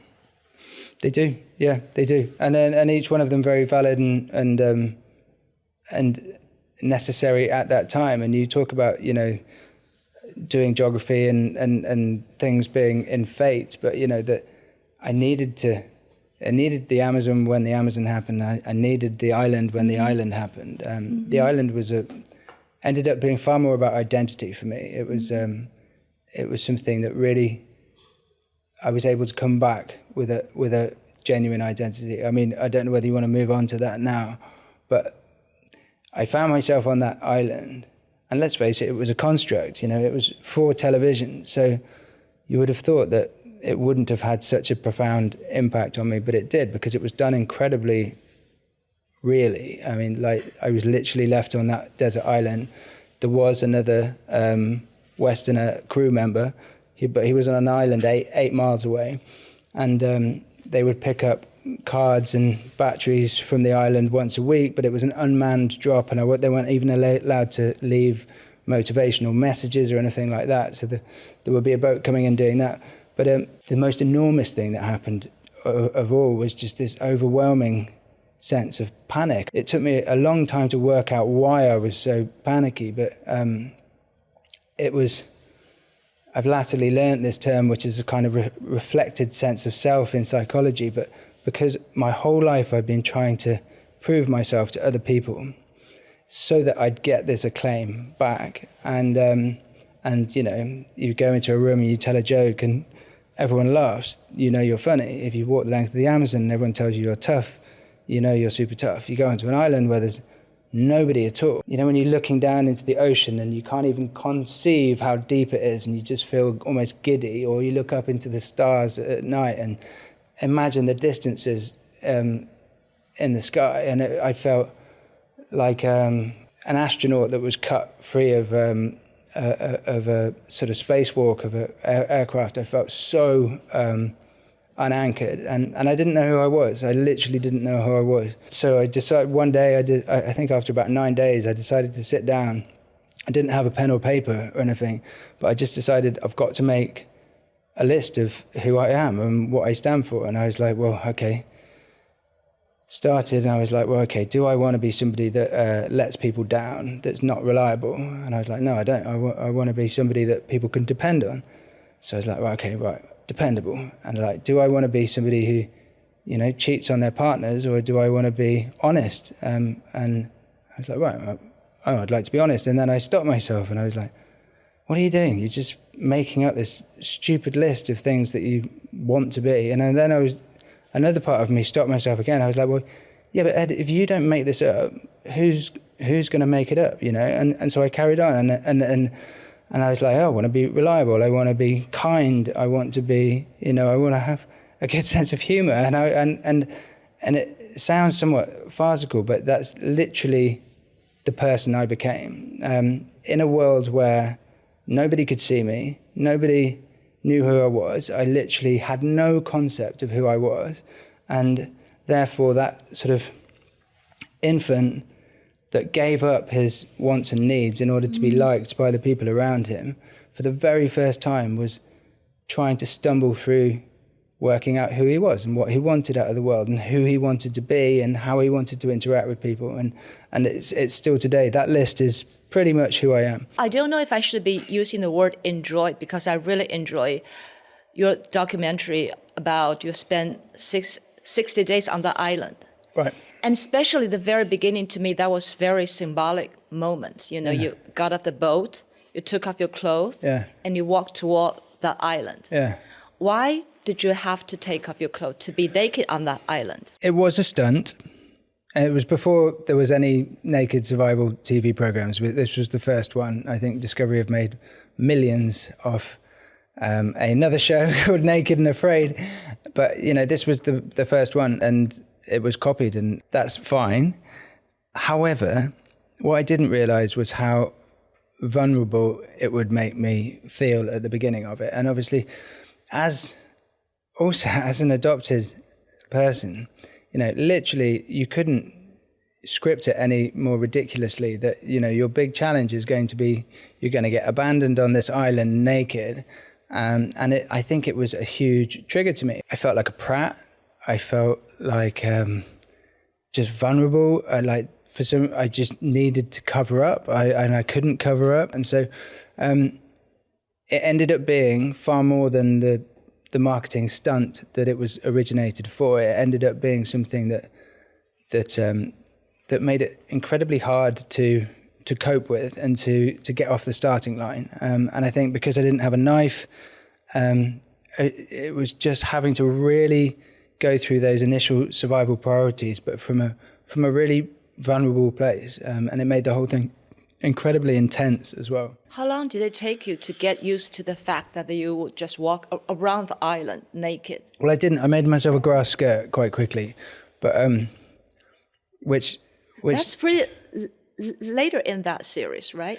So after about Not at 3 the- days, I think I've got a grass not skirt the on. very first. So No, you not the still first. felt the kind of urge, the need to cover yourself up, even though you were just there alone by yourself. Nobody would see it. There was such a sense of panic when I got dropped off because of that literal sense of not knowing who I was, that sense of no reflection. I don't know. There was no one to say, that's not a good idea, Ed, or, oh, that is a good idea, Ed, or, there was no reflection at all. I would self-doubt myself the whole time. There was just something about making a grass skirt, which was symbolically, I don't know, it was armor, I guess. In a world of feeling incredibly vulnerable, it was putting my armor back on. And I think we all do largely feel more protected when we're wearing clothes than when we're not. And because I was spinning out, it just seemed enormously important, more important than eating, more important than, and it does baffle some people that I would waste my time and energy on making a grass skirt. But for me, it was super important. It's not just you, it's who we are. That's how we are built. Yeah. That spin-off series that I spoke about, Naked and Afraid, there's a lot of Americans that go on that and they don't make themselves any clothes. They just walk around, all swinging around. And I'm like, okay, you're obviously far too much information. far more secure in yourself than I am. But I don't know, it just wasn't me. I just needed that protection. Because I've been doing what I do for a very long time, in this TV industry. So I'm really interested in how you make that documentary. How real does it have to be in order to be called, this is the reality show? So was it allowed for you to send someone to go to the island first to scout, to see if there is enough drinkable water or there will be enough coconuts? Okay, yes. In honest to your question, there was a recce done, and I think just from a health and safety perspective, that was the responsible way for the production team to start it. So a guy called Woody, who was ex-British Special Forces, went in about 3 weeks previous to me to the island, verified there was a water source, verified there was enough food to physically survive on, so that it would be possible to survive. They thought didn't make sense to put me on an island where there weren't the resources to enable me to, it had to be physically possible. By food, they mean like coconut, mainly fish. Coconuts, but there was also a feral, and fish, there was a feral herd of goats on the island that had been domestic goats about 80 years ago that had become feral. So yes, it was physically possible to survive. But in terms of the realism of the trip, I filmed the whole thing myself. So I had cameras, I had 2 handheld cameras, and I had 2 GoPro cameras. How many batteries did you have? Enough to keep me going for about a week. In fact, initially there was a 1 drop a week, but the guy who on the next door island was ingesting because it was back in the day of tapes, so he was having to digitize all the tapes onto a computer, but he couldn't do it all in time, so he requested that we upped to 2 drops a week. So I think it was a Monday and a Thursday, for example. So I would take all my stuff over to the other side of the island. There'd be fresh cards and fresh batteries in there, and I'd put my used cards and used batteries in there. And we did a swap, but we weren't allowed to see each other. And one time, actually, just in terms of honesty, I wanted to see another human. So when they came in, I went and I hid in the bushes about 5 meters away, about as far away as that cameraman is there. And I didn't let them see me, and I never said anything, but I just wanted to see another human being. And so that's so sad and sweet at the same time. I literally hid there, and I was just like, okay, there they are. And yeah, that was incredibly real. I mean, it was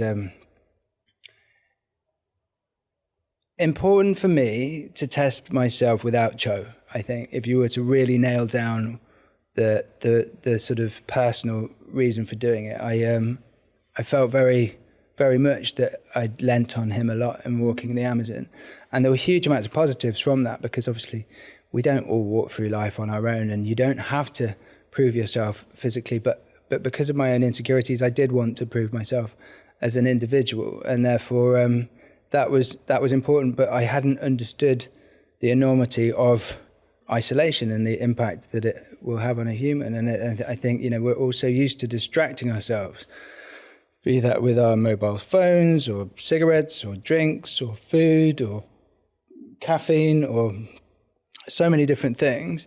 When I found myself on that island on my own, I just because there was no distraction, it was like a mirror. So I was faced with this raw version of myself and had to come to terms with that raw version. And I think I think everyone should have a period of isolation, because there's nowhere to hide. It's literally, if you've got demons inside you, if you've got skeletons in your closet, you have to face them, because you've got to live with yourself. You can't really, there's nothing to distract you. And I would try desperately to fill my days so busy. I remember making a schedule whereby I'd get up, and I'd stoke the fire, and I'd have a cup of tea, and then I'd go and work on my shelter for this amount of time. Then I'd give myself a 5-minute break, and I'd come back, and then I'd do some press-ups, and I'd try and fill my day to avoid having time where I was just sitting, because when I was sitting was the hard bit, because I had to sort of sit with myself. I remember how happy you were to have your very first pot of hot water. Yeah. And I laughed because we Chinese are famous for having to drink hot water. Right. Yeah. I mean, it was important. I mean, it was. I think I had lemon leaves at the time, so in my head it was lemon leaf tea. In your head, that was lemon leaf tea. Yeah. Yeah. There was a vague hint of lemon. It was so important. I mean, I think partly because I basically learnt from, again, so much of it starts from adoption. I'd learnt to push certain emotions away. I was definitely scared. I was definitely lonely. I definitely had a lot of fear in me at the time, but I would push those emotions away and suppress them, and didn't allow them to really come up, because I just thought they're not useful. They're not going to help me at all. And I think when I got the fire going for the first time, because the emotions came up, because of the positive emotions, like I was so elated to have, because the first, say, 13 days, I think it took me 14 days to get a fire going, about that. I'd just been huddled up in this cave, and obviously for the first few nights with nothing on at all, but then just a rubbish grass skirt. But the wind would whip in. I was cold, but it was just pitch dark as well. Yeah, freezing cold. The wind would whip in. I'd get loads of, I sort of thought, okay, how am I going to get myself warm? Because obviously I had no blankets or anything like that. And so I just thought, like a horse in stables, they have loads of hay, don't they? So I got loads of fistfuls of grass, and I'd try and put grass all over the top of me, but I was still cold.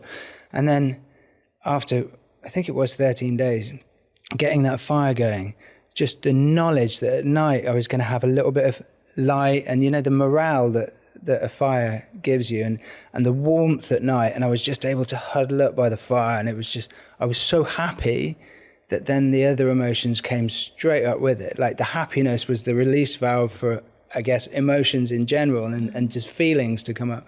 But then immediately there was tears there, and like all of the stuff that I've been shoving down, the fear and the loneliness sort of all came flooding to the surface, and just started crying. But it was it was just so intense. It was impossible to plan for, really. I don't think anyone knows how they're going to react to that sort of isolation and until they do it for themselves. So making fire is a lot difficult. It's not that difficult, but I think it was reflective. But it took you quite long. I think it was reflective on my mental state.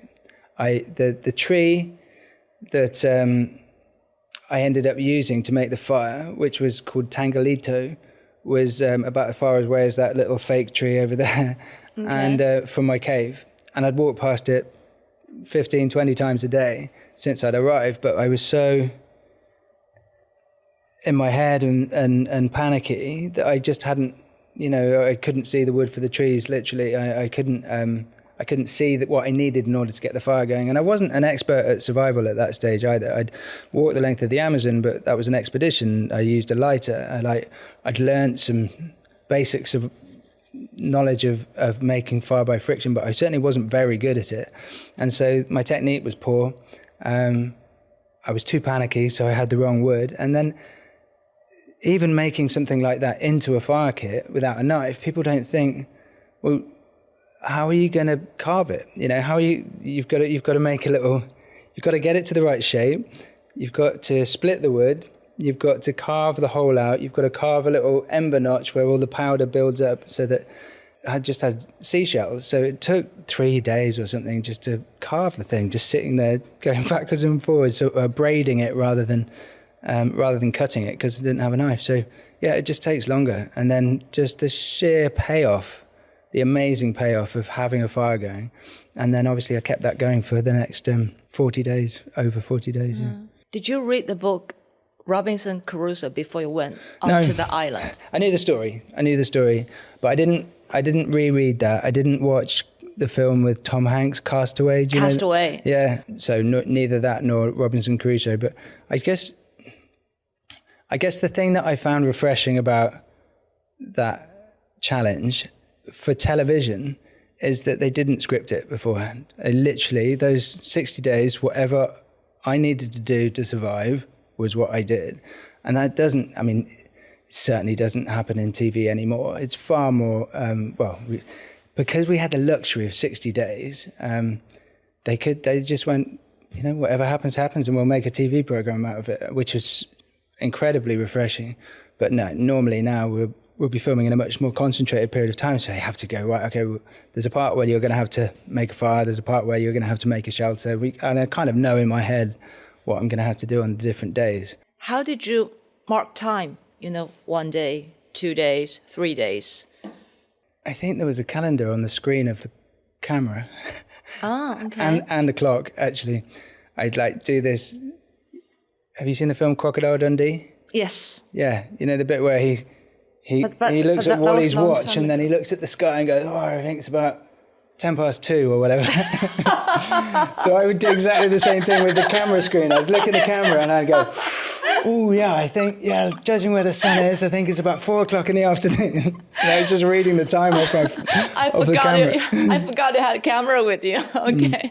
Obviously, there was no one to talk to. But then as soon as I'd flip that screen out and I could see my own face, sometimes I would be really sad and I'd want to convey sadness because that's what I was feeling. I'd flip the screen out and I'd see my face and I'd go, you're right, mate. And it's like started developing this slightly crazy relationship with myself in the screen because it was the only face that I ever saw. And so in a way, it worked really well because I had no camera crew. There was nobody to share a joke with. I ended up doing it all to the camera. So you've got this very intimate connection to the camera because it was my only vehicle to speak. Mm-hmm. It was the only way I could express myself. And I think that's probably why that ended up being a show, a format that worked. If you're being filmed all the time, after a certain period of time, maybe 10 days or 2 weeks, you will become really authentic. I guess, but I think I was really authentic from day one because there was no point being anything else. You know, I guess there was parts of me that, like the needing to put on a grass skirt, that parts of me that I variably didn't want to show. And maybe part of the panic was initially I need to come across as competent. I need to look competent. This is my survival show. You know, I need to get a fire going. And part of the elation of getting a fire going was, well, that's good because it would be a bit of a rubbish survival experiment if 60 days went past and I wasn't able to get a fire going. So part of it was this sort of pressure I built on myself in order to look a certain way, in order to be perceived a certain way. There is a possibility. What if you just couldn't get that fire? Not at all, exactly. I know, and that was a distinct possibility that was going to happen as well. Bomber, what would you do then? That would have just been the story. You know, he had to live like an animal for the entire time. That means you had to eat raw food for the entire duration of 60 days, like raw fish, all that kind of stuff? Well, if I hadn't have got a fire going, yeah, I would have had to do, yeah. But I did, obviously, on day 13 or whatever, I got the fire going and therefore I was able. But the first 13 days, I was eating mostly snails and I was probably vomiting more than I was defecating because of the raw snails and all the bacteria or the parasites or whatever it was that was in them. Tom Hanks got very thin for that role. Yeah, he did, didn't he? Yeah. Did you lose lots of weight at the very end? Started about 94 kilograms, came off about 76, so like 18 kilograms. That's a lot. Yeah. Yeah, I've never been that way since, again, and developed quite a eating almost disorder, obsession with food. I think because I obsessed over food for such a long period of time, and it was so important, and it was obviously I didn't have any for most of it. I became a little bit out of control. Like I put that weight on maybe 3 weeks after I got back, like because I would literally middle of the night wake up, go and have a bowl of cereal and then another bowl of cereal. Every coffee shop I went into, I'm going to have a flapjack and I'm going to have this, and I was just stuffing my face. And I think that's natural. I think anybody that goes through that period of starvation, it's kind of like this sort of instinct to then just refeed, but it felt very out of control because I kind of liked being lean, you know. I mean, who doesn't like, you know, being in good shape? It was as lean as I'd been in my life, but I recognized the sort of dangers there as well. When you play around with enjoying being that skinny, it gets into sort of body dysmorphia sort of territory. Yeah. And you also had an emergency kit just in case you would push that button.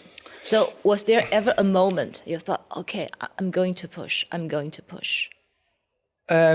I used the satellite phone twice. I was ill both times, and I had to call in help. And one they showed in the program, the other one they didn't. I think one of them ended up being trapped wind, but it's like trapped wind can feel like I felt like I was dying. Like there was this excruciating pain in my stomach, and I was just like, this is television. This isn't worth dying over. I don't know what's wrong with me. And so I called the satellite phone. They came in. The other time, I think I had a series of infections stacked on top of each other, and they gave me loads of antibiotics. Yeah, so twice I called for help. But I mean, I think that's really just indicative of how real the experiment was. You know, we weren't pretending. It wasn't like there was no acting in that at all. It was literally go on the island, you know, and one of the things that can happen is, you know, you get sick, and that's what happened. Yeah. It's a very long time, 60 days, you know. There got to be maybe a day or two you say, hey, I really enjoy doing this. Was there ever a moment like that? Yeah, little, very sporadic times. When I completed the shelter, there was a real feeling of satisfaction. I'd built myself a house, I'd thatched it, it was very well done. I mean, it took 12 days to build, but it was bomb-proof, and I knew it wasn't going to let water in. So there was a feeling of satisfaction and sort of happiness then. I guess it was happiness. And when I killed the goat and I cut it up, for those 10 days of eating goat meat, because I made it into sort of goat jerky, was the best 10 days. I think just the food going in and the fats and the proteins were the best 10 days. I think largely my mood was lower because of the calorific intake being lower. But I would remember, like, I'd look at the sunset in the evening and just, so what? You know, and it was the most beautiful island and the most gorgeous orange sunsets, and I was like, there's no one to share it with, so I don't care. Exactly. Beautiful scenery can only make someone sadder when you're alone.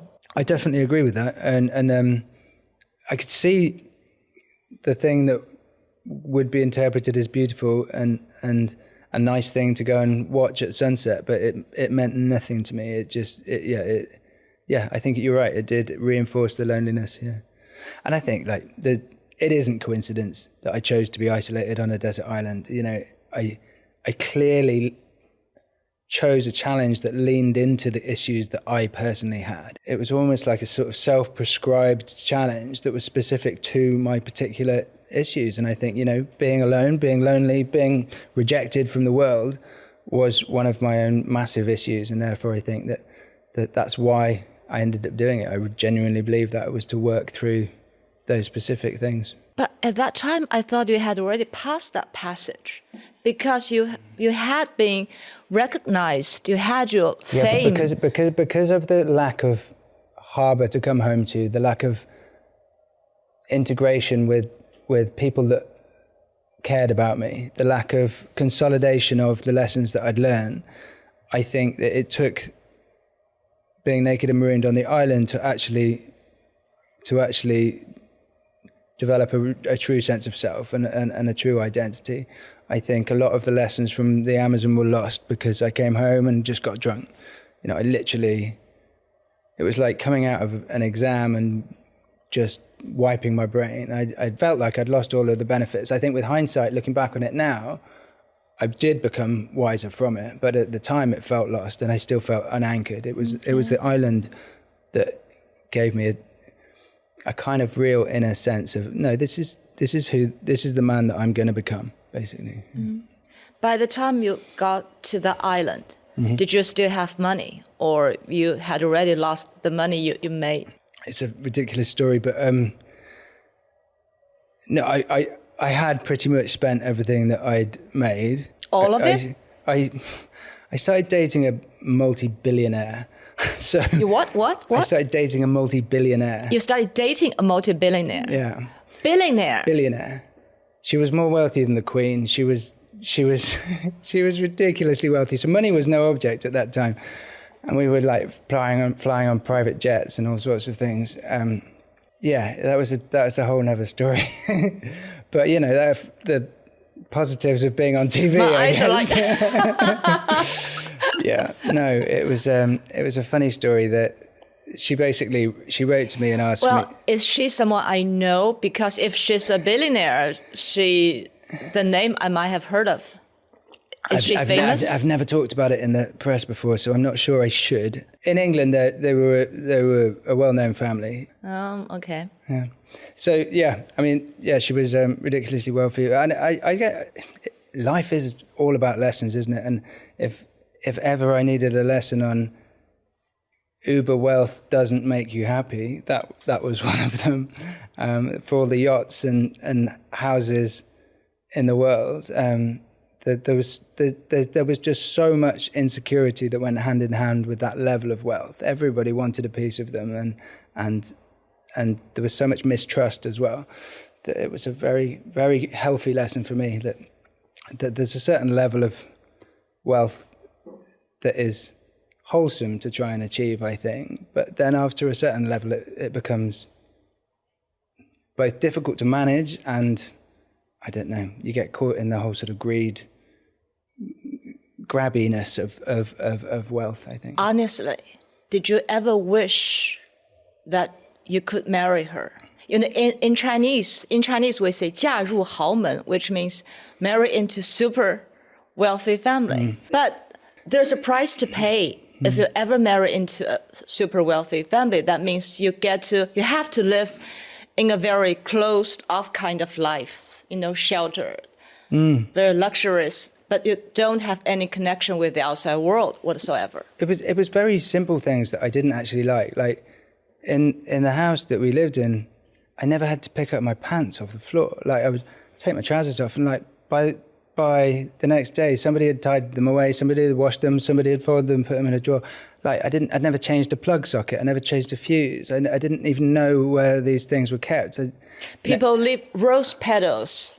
Almost, okay. Yeah. And I didn't like the detachedness from, I don't know, it felt like, and also my wages, although they were higher than I'd ever earned in my life before, were meaningless, insignificant in my circumstances. So that, again, when you're trying to forge your way in life as a man, feeling like a sort of provider, stereotypically as a male, like it was a drop in the ocean to the situation that I'd found myself in. So, as a man, your pride got hurt a little bit? I think not enough for it not to be an incredibly alluring situation.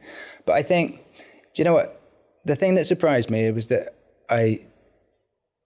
it was as alluring as it was. I'd never considered myself a materialistic human being. And yet that level of wealth, you're essentially, you have no worries forever. It's just such a level of wealth, and anything can be bought. As I said, there were lessons that came with that, and not necessarily. They say money doesn't buy happiness, and I think you've got to experience wealth to understand that. Like, they weren't happier human beings than the friends that I have now. We're still paying off debts, my wife and I now, from the COVID period where we had to take loans out because because we weren't working. But life's real. They've done studies, haven't they, on the sort of blue zone areas of the world, and a lot of the reason that people live to become centurions, is it called, where you live to 100, is diet. But the primary one, above diet, above exercise, is having meaning in life. And I think as soon as you've got that much money, it's like, there's no meaning in life. You can do anything. You can literally do anything you want. And I think there's nothing satisfying about that for me. I found it very difficult. Yeah. Money is good, but too much money, no. No.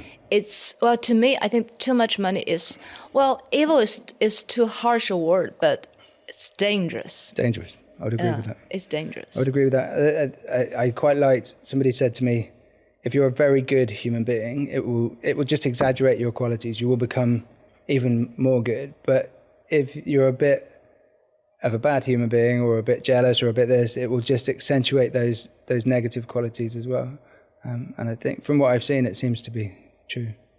Nobody can remain sane with that kind of fortune. So then what happened? You left that relationship by yourself, or what? I've never spoken about that relationship before, but it wasn't as healthy as it could have been. I think I didn't quite fit into that world. I see. I'm not from money. I don't sort of sit comfortably in very expensive clothes and situations, and so we separated, and I moved into a small 2-bedroom flat in South London. A period in my life where I was more solid. At that point, I'd got more of an idea of who I was. I'd got a career now of making regular TV programs, because Naked and Marooned, the island experience, spilled into another series for Discovery Channel.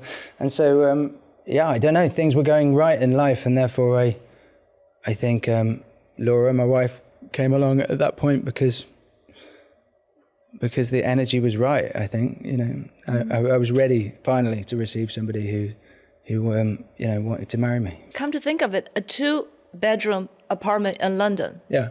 It's not bad at all. No, it was great. I'm very, very grateful for the fortune that I've had in terms of, I essentially go camping and have fun and do things that kids do and roll around in the mud and build houses out of trees and get paid for it and get paid well. And it's given us the ability to travel the world. It's given us the ability to live in Costa Rica, where we do now, which isn't cheap actually. And so I'm very, very, very grateful for that. And so, we still own a nice house in England, which we are going to sell this coming year. But I am extraordinarily grateful for. Why do you want to sell your house in London? The house is in Leicestershire that we've still got.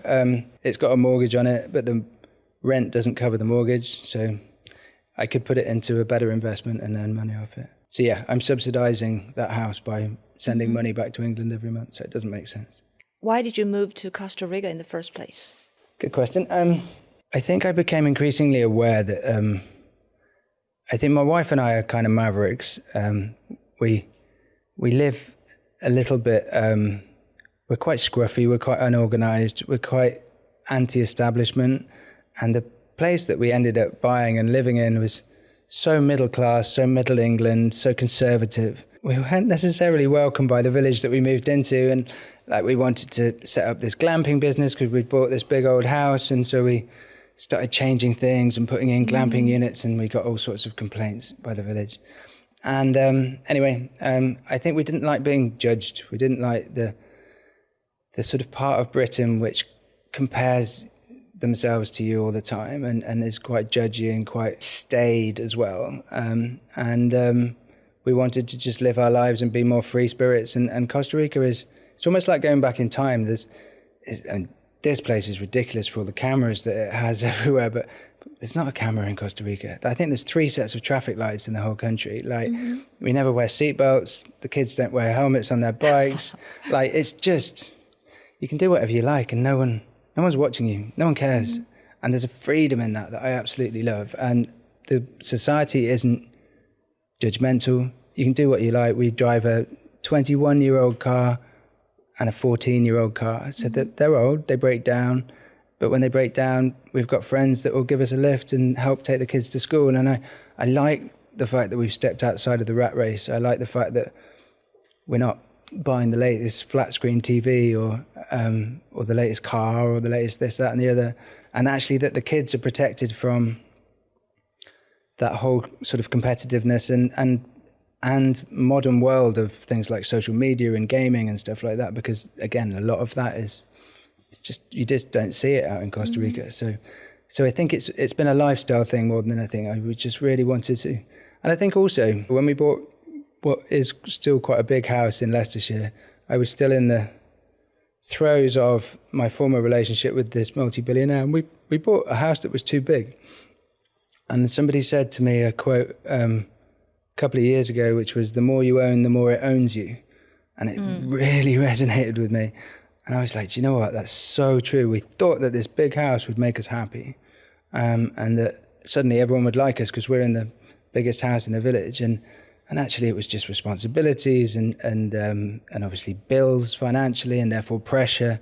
And actually, weirdly, having the biggest house in the village doesn't make people like you. If anything, it kind of segregates you a little bit. Oh, the Stafford's in their big fancy house. And so we just thought, do you know what? Let's experiment with a simpler life, a more wholesome life. And so we moved to, the place that we're about to move into, actually we're moving house, is 3 bedrooms, but it's small. There's 6 of us now. I've got 4 kids. It's small and it's humble, and I don't know. I think we're all happier, if I'm honest, because we're not playing that game. Yeah, I think there's something about the Western world, social media, the influences of capitalism that isn't necessarily wholesome for bringing up kids. And I think where we live is more wholesome. Not perfect, but better. And your wife, Laura, is quite amazing. She once cycled across South America with no money at all. Yeah, she did. I think that's obviously what brought us together. She was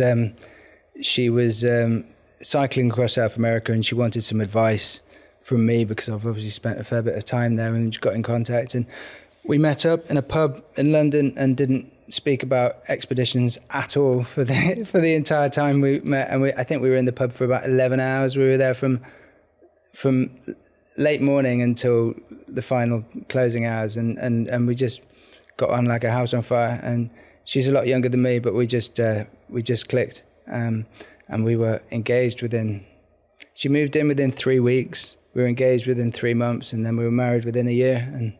And then we had our first kid a year later. But we've been married 10 years now. So it's, I think because I was older and I hadn't got married younger in my life, and I'm grateful I hadn't got married or had kids with any past relationships, it allowed me the confidence to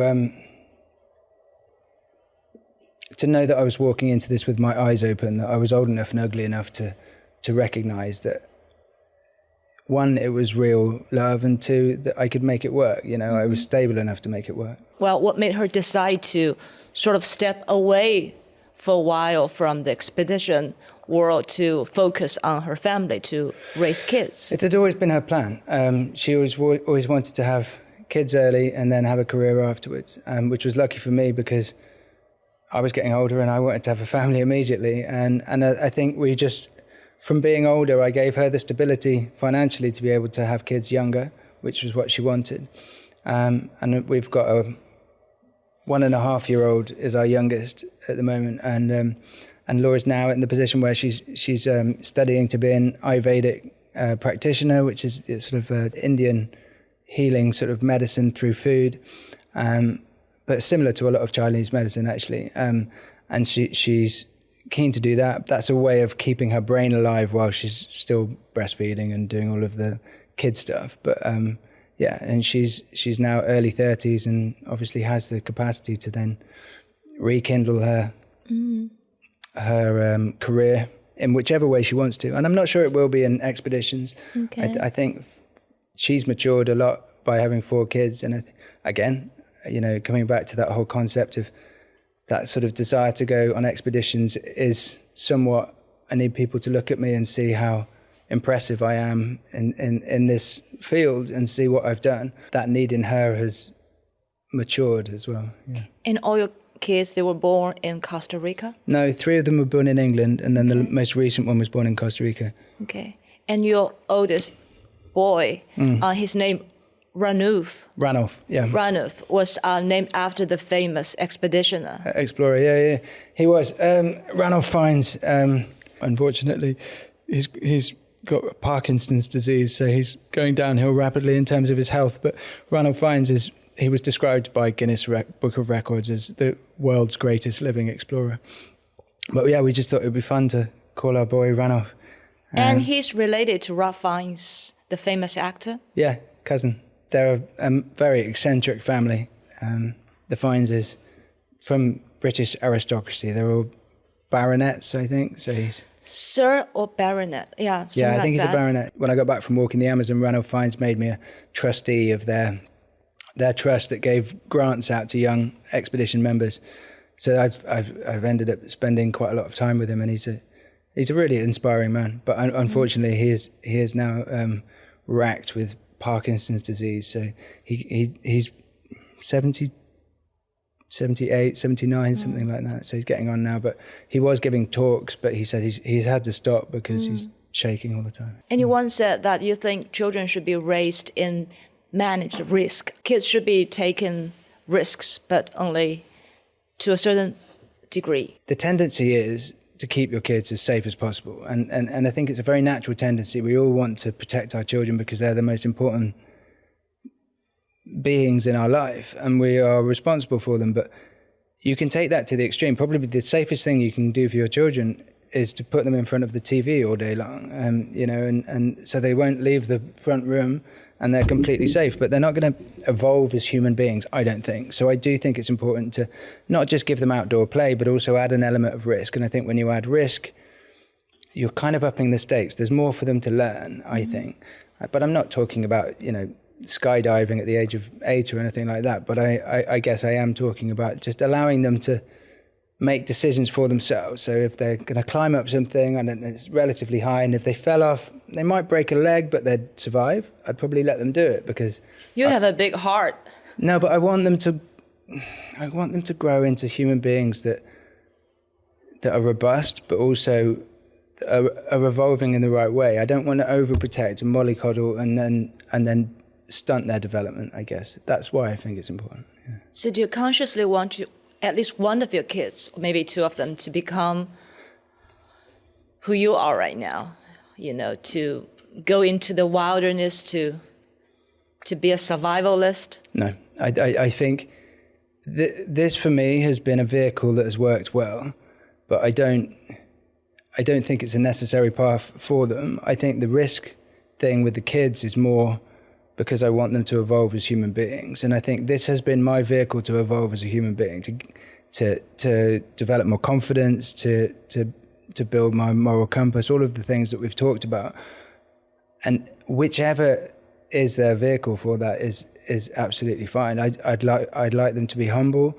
I'd like them to be happy. Same as most parents, but I don't want them to be. There's a few things that are really on my negative list. Entitled is I think the worst thing in the world, And I'd like, even if we do end up leaving money, even if we manage to save some money by the time we die, and I don't want them to know that they're going to inherit any money. I want them to think that they're going to have to fend for themselves for their whole life. I think that's super important. Even if that is the one thing that I'm not honest about with my children is probably going to be, you're going to inherit nothing. You need to work hard and you need to make money, because I think it's so debilitating for children to know that they're going to be fine because they're going to inherit lots of money. I think that's terrible. So yeah, they don't have to be explorers. It'd be kind of cool if they were. Rand's appropriately named, but it's probably more likely to be my eldest daughter, Molly, who's 5. She's got the sort of presence of personality. My son's, he's quite sensitive actually. He's easily upset. I think a lot of kids being born at the moment are quite hypersensitive, aren't they? And he does show those sort of qualities. But again, as soon as you're a dad, you sort of think, it would be great before you have kids, you go, I'd quite like them to be like that. But as soon as they are who they are, you just love them for who they are, don't you? It's like, wouldn't want any of them to be different than how they are, yeah. When they reach the age that they should go to elementary school, then maybe that's the time you should move back to Britain? Possible or not, I think, in the UK, in terms of teenage mental health, in terms of social media, in terms of attitudes to all sorts of things. It might be a little bubble, but I think when the kids are so impressionable, it's quite nice to be able to afford to keep them in a little bubble so that their initial years aren't, as I said, not mollycoddled, not cushioned so much that they're not making mistakes, but also not exposed to the really negative things that are causing young people to have real insecurity problems. That's something I want to talk to you about, because people might have this misconception about you. We think you sort of float above the society. I'd like to know if we share the certain kind of so-called collective memory. Like just now you said you're not very satisfied about things, how things are going on in Britain right now. So I'd like to know if you are against or pro-Brexit. And where were you when certain big things happened? I think it's all too easy, isn't it, when things are difficult to blame other people. And in fact, we've made our position so difficult from an economic perspective now. We were in such a clever system in terms of taxes and trade and everything like that was so complementary to us and that benefited us so much. And we've now gone into a far worse one where we're trading with people far further away from us in less advantageous tax positions. Okay. Oh, no. So where were you when the Queen passed away? I know where I was when Princess Diana passed away. Where were you when Princess Diana passed away? I was at one of my best friend's house in Leicester, and I remember that I was about 19 years old. And that was the one that hit everyone. Was Princess Diana dying. I think because of how dramatic the whole thing was as well. It became this almost soap opera unfolding on the television. And I did the live coverage of her funeral in Hong Kong. Princess Diana? Yeah. Did you? Yeah. So that hit you pretty hard.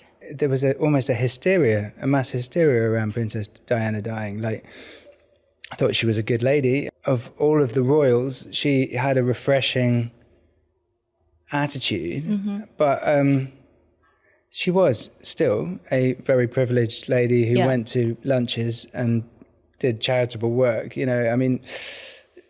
She wasn't a saint, but it was a impactful time. I remember when the planes hit the Twin Towers. I remember that. There's certain times in history, and Princess Diana dying was one of those. Okay. Yeah. So do you like Meghan and Harry? I don't follow the news at all at the moment. I've literally deleted all the apps off my phone. I don't feel like what I do for my job requires me to be up to date with things. So I don't really know how they're behaving at the moment. I don't really know the life they're leading. I do think they have every right in the world to carve their own way in life, and I recognise the establishment in Britain as being quite, that stuffy environment is almost the same stuffy, judgmental environment that I was escaping from in Middle England, and therefore I can understand it from Harry's perspective. I don't know, there's an element of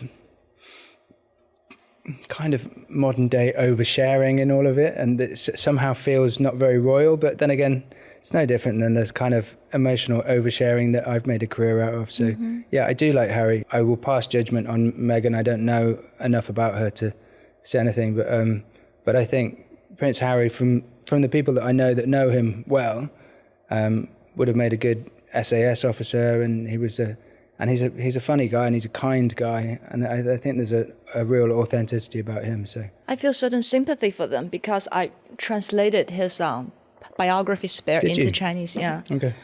He suffered a lot. Right. Because he lost his mother at a very young and tender age. Yeah, that was very traumatic for him. Yeah. And I watched the preview of your new documentary, Did you? Rite of Passage. Thank you. Very entertaining.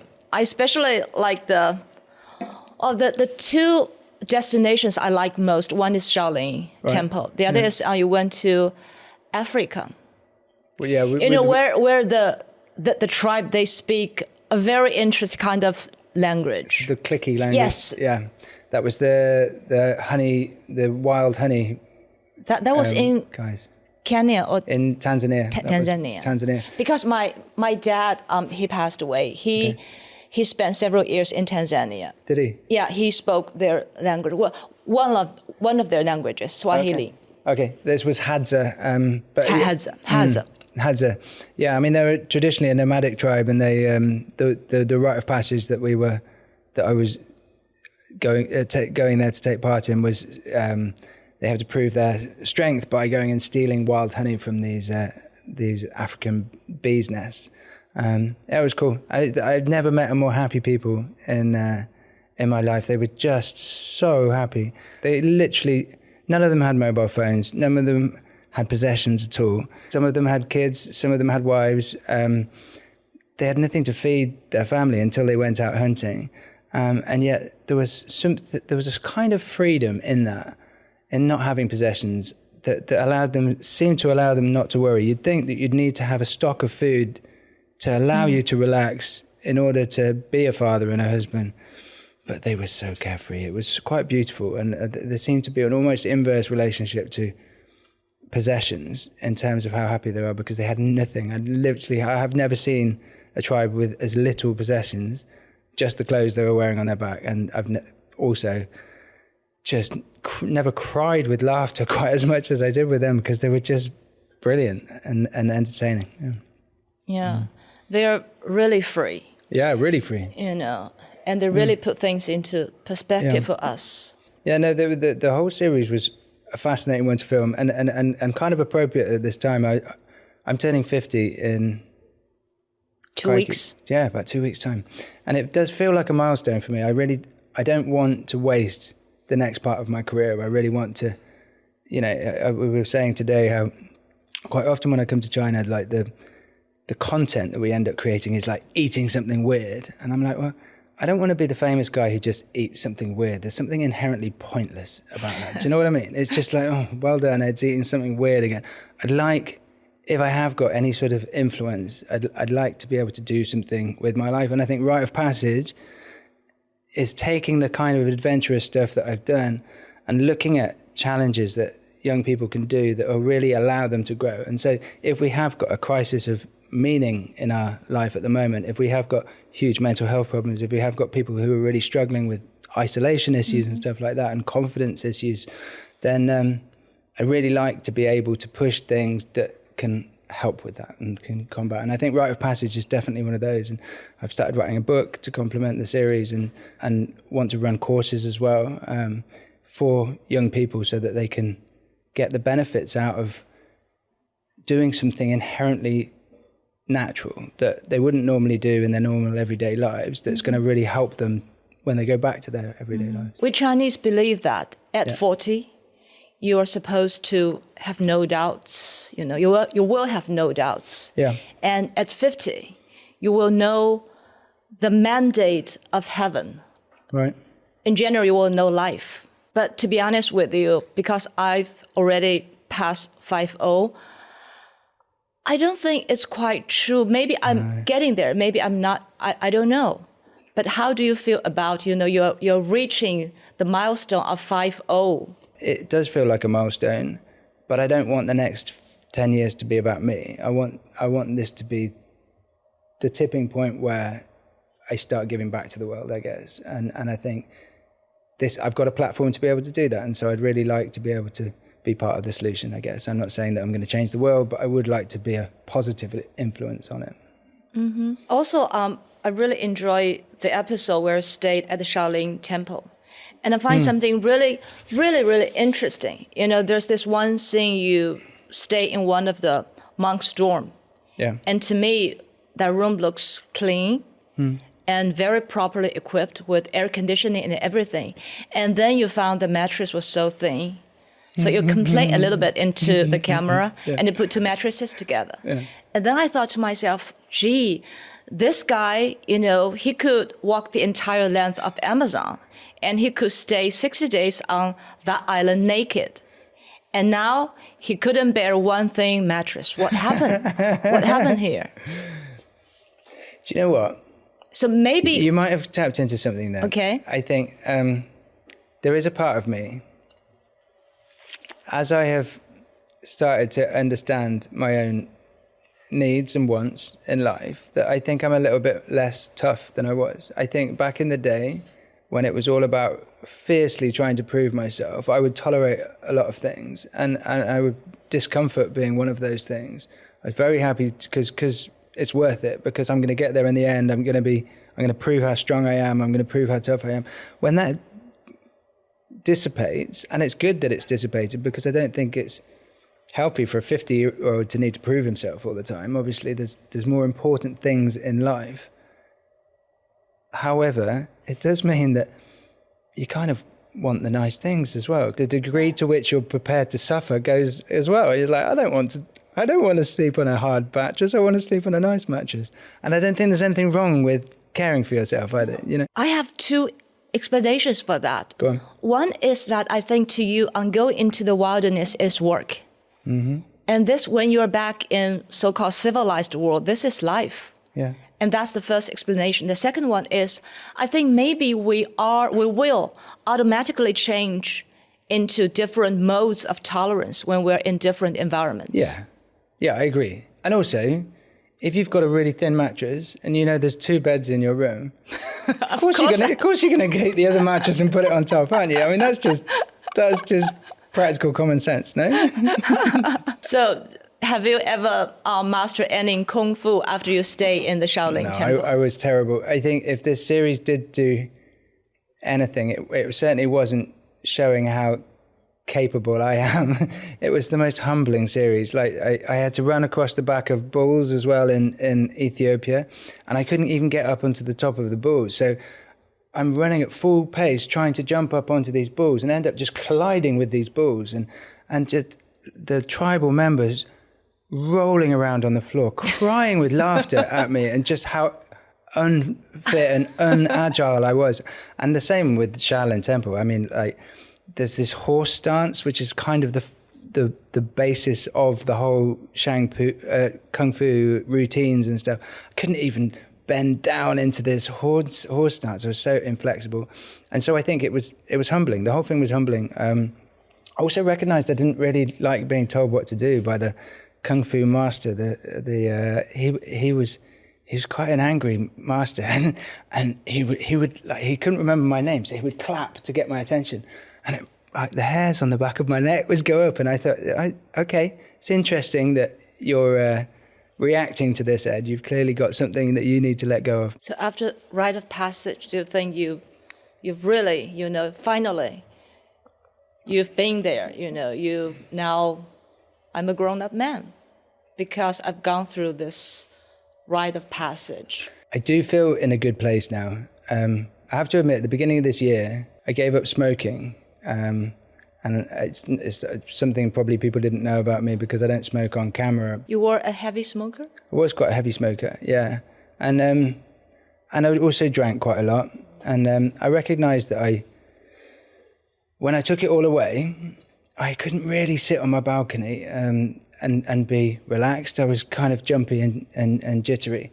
And I thought, this is odd. I don't like this. I have learnt lots of lessons in my life. I've got a beautiful family now. I've got a life in Costa Rica. Why can't I just sit and relax? And I thought it would go with once I weaned myself off the cigarettes, but it didn't. A month later, 2 months later, I was still like that. So I ended up doing a darkness retreat. Have you heard of darkness retreats? No. So it's basically you get locked in this bunker. I went to America to do it in Oregon, just north of California, and they've carved these big caves in the side of the hill, and then they shut you in, and you get given food through a hatch 3 times a day. But I got all claustrophobic. Yeah, it's pitch dark. Oh no, I can't stand it. It was my 50th birthday present to myself, and I just with the pure aim. I want to be able to sit with myself on my balcony and be peaceful and relaxed. And it was a real final confrontation, sort of my own little rite of passage without the cameras being there. And I didn't film it or do social media or anything. And it was the most beautiful experience, actually. And it literally is healing from the baby wounds of, like, it's not safe to feel fear and loneliness. And I'd been suppressing these emotions. And what I realized in that darkness is that you have to have space for all your real emotions. You have to have, the moment I said, look, loneliness, you can come in. Weirdly, this sounds quite woo-woo, I guess, but I envisaged this like dining room table inside me. And I was like, fear, you're allowed to come in and have a seat at the table. You can come and sit down. And like loneliness, you can come and sit down as well. And in creating that space, suddenly all this tension, all of this sort of resisting that I'd been doing for years and suppressing just lifted. And I started crying, but sobbing.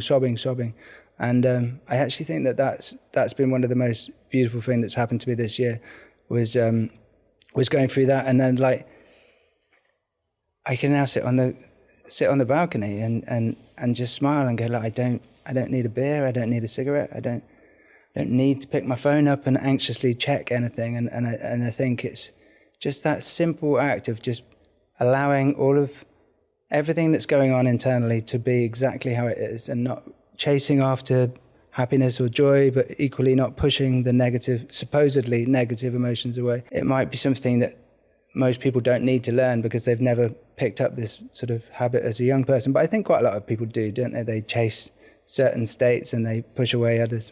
For me, it was a big epiphany. That's been a nice little 50th birthday present to myself. How long do you need to be in the darkness at one time? It wasn't long. It was 4 nights, so 3 full days. You go in on the evening, stay overnight, then you've got 3 full days in darkness, and then come out on the 5th day, I guess. 3 days? 4 nights, 3 days, yeah. And you were not supposed to leave? No. I can't do that.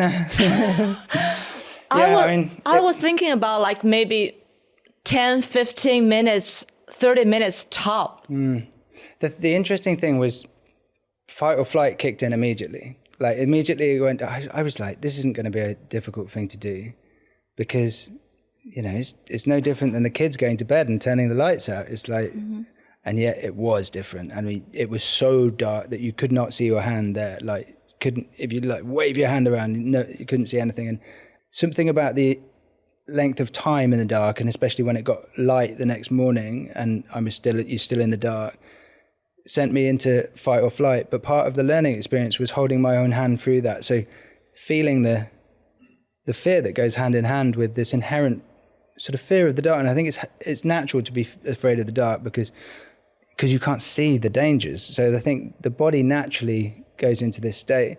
But it was then being kind to myself and managing these emotions that actually enabled me to learn something from it, because I think the old me would have just toughed it out and endured it and gone, oh, I'll be fine. But I was actually like, no, okay, I can feel that fear. You're welcome. You can come and have a sit at the table. And when you're not resisting all of these things, they kind of seem to just naturally lift anyway. And so I then wasn't scared of the dark, but I'd actually worked through it rather than just toughed it out. And I think everything that I've done prior to that has just been toughing it out.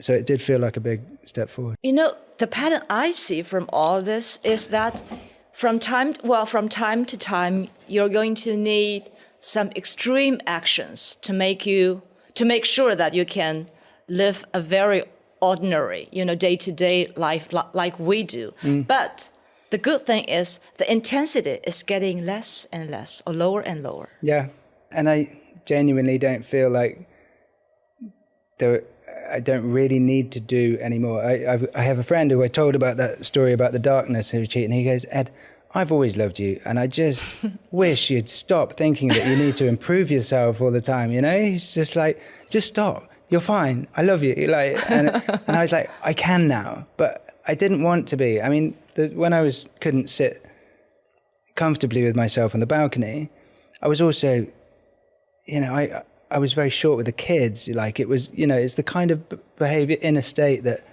knocks on into the people around you. And so I didn't feel like I was being the best dad I possibly could be. And I think, that's super important to me. So I think I don't want to be a navel gazer. I don't want to be forever internally evaluating myself. But I think there is it's not a big ask, is it, to be able to sit on your balcony and be happy or be at peace. Not even be happy, but be at peace. And so I am pleased that I've gone down this journey. I do think there's a healthy way of not forever chasing being better or being stronger or being tougher, but just being at peace, being not the best version of you, but the version of you that you want to be in order to be supportive of those around you, I guess. Yeah. I think you will be amazed how many fans you have here in China. I've asked almost all of my male friends, I asked them, do you know Ed? They say, De Ye, of course, he's cool. Why do you think people like to watch survival shows so much? I think it's real. I think even though it's not, even though it's fabricated, even though we're setting up survival experiments essentially, and it's like, okay, where are we going to survive this time? Okay, but it's tapping into a kind of primal existence whereby things really matter. Like, if in our everyday life, like if we want water, you just turn the tap on and you get water. And if we want food, you just open the fridge or go to the store. And I think those immediate needs being met take away some of the essence of what it's like to really live. And I think the survival shows just go straight back into that, don't they? That this is what life would have been like if you didn't have a tap and if you didn't have this. And I think it's also like, I'm not really that into the survival techniques. That's why I still struggle to get a fire going and stuff like that. I'm not a geek in that kind of respect. I do think, however, the way you handle things or how you manage the stresses that go hand in hand with survival scenarios is very translatable to everyday life. It's not, I think for me, it's a little hyper intense sort of mirror to stresses that you'd have in life. The more I know about you, the more I think it's really nice to know that you have this global mindset, so to speak, which is really nice, I think. And also, I have to compliment on you about one thing, that is you don't have this really annoying Western gaze on this exotic cultures. What is that, sorry? Superiority. Oh, really? Okay. That kind of thing. No, I mean... It's like, oh, it's so cute. That kind of thing. You know what I mean? Yeah, okay, I do know what you mean. I don't, well, just because I don't feel superior. So, I mean, I just... No, I mean, because I'm not superior. I mean, that's not a deliberate thing. That's just me being me. A lot of the explorers, they were quite ahead of their time. Like David Livingstone. Okay. It's one of your idols, sort of, right? He was very ahead of his time because he was against slave trade at that time, which was marvelous, I think. I'm not saying I'm ahead of my time, but I don't know. I do think in a world of stereotypical masculinity, I guess I do take pride in having a bit of emotional maturity. I don't mind admitting vulnerability. I think, there's a lot of my colleagues who wouldn't share the same degree of sort of stories that I share about the things that I haven't done well. From a personal perspective, I don't feel the need to hide it. I think the moment you hide it, you're only putting part of yourself forward, so you're kind of not really being yourself. And I think there's value to everyone recognizing the sort of realities and difficulties of life. So thank you for the compliment, but I don't think I'm massively forward-thinking. Well, progressive may be the word. Progressive. Do you know a very famous story about David Livingstone? No. He went missing for a very long time later in his life when he was in Africa. And that led one of the very first news-driven expedition in the world. And then later he was found by one of the very important American journalists at that time. I forgot his name. Yeah. So when the two met, the very famous line was, Dr. Livingstone, I presume? Yeah. It was like a movie. That was like a movie's line. There was a journalist who came in to walk with me in the Amazon, and he literally walked up to me and went, Mr. Stafford, I presume? And I thought that's quite a nice little line. That line is absolutely legendary. I do. It is quite nice to be in that world of of explorations, and probably the biggest compliment that the expedition got was Serrano Fine's saying it was up there with the great expeditions of the past. And at the end of the day, it was just walking with a rucksack on. There was no real, I'm not a skilled climber. I've not mastered these amazing feats of, technical things. I just walked with a backpack on. I mean, it was like Forrest Gump. Exactly. Just walk. It's a good comparison. Yeah, it's a good comparison. Yeah, but I mean, I just walk with a rucksack on. But I guess it's a compliment. I guess it's just sticking power. That's why people, I guess, if they were impressed, it's not giving up, maybe. But it's all a big compliment. It is a bit of an ego boost. But I think the healthy way to take it is that it's been an amazing platform to me to have a really fascinating life off the back of. Yeah. Do you secretly hope that in the future you might be written into history like David Livingstone and George Mallory? No, genuinely not. I think my ego, the need to be remembered, is so futile and just unnecessary. I think, people come and go. I'm so insignificant in compared to, we all are. We're all just so insignificant. And I think there's something ugly about even needing to be remembered. It's like, why do you need to be special? Why do you need to stand vulgar, out? right? Yeah, it is almost vulgar. I totally agree. The shift that occurs when you do become a parent as well. It's like, I want my kids to be wholesome and happy and humble. Don't care whether I'm remembered at all. No. It's not what matters, is it? Once you find that moral compass, once you find that sense of self, that's enough. You don't need the recognition anymore. Now you have this training camps for young kids. So what's this core value like to pass on to the young generation, to make them the very proper, good explorer, adventurer? I think it starts with building up resilience. Probably the core sort of theme that runs through all of the different camps and activities and stuff is perseverance, is resilience, is having to endure a certain amount of hardship. And I think invariably young people don't have that much hardship in their lives. Too much is handed on a plate. Everyone's too soft. And I'm not trying to train people to be super tough, but I think that is where people will start building up a certain amount of resilience that then is translatable into life, so that they won't have problems in terms of getting a job. They'll be able to hold a job down. They'll be able to have the responsibility that they need in order to not let people down. It's those sort of key fundamental character assets. So it isn't training the next generation of soldiers or the next generation of explorers. It's nothing about that. For me, it's always been a vehicle to become a better human. And by that I don't mean a super strong human. I just mean a better human. Yeah. And now you are famous, globally famous, and you get to work with these big brands, big companies, big platforms. Are you going to be still by yourself, or you're going to be controlled by the capital? It's all very suspicious, the capital.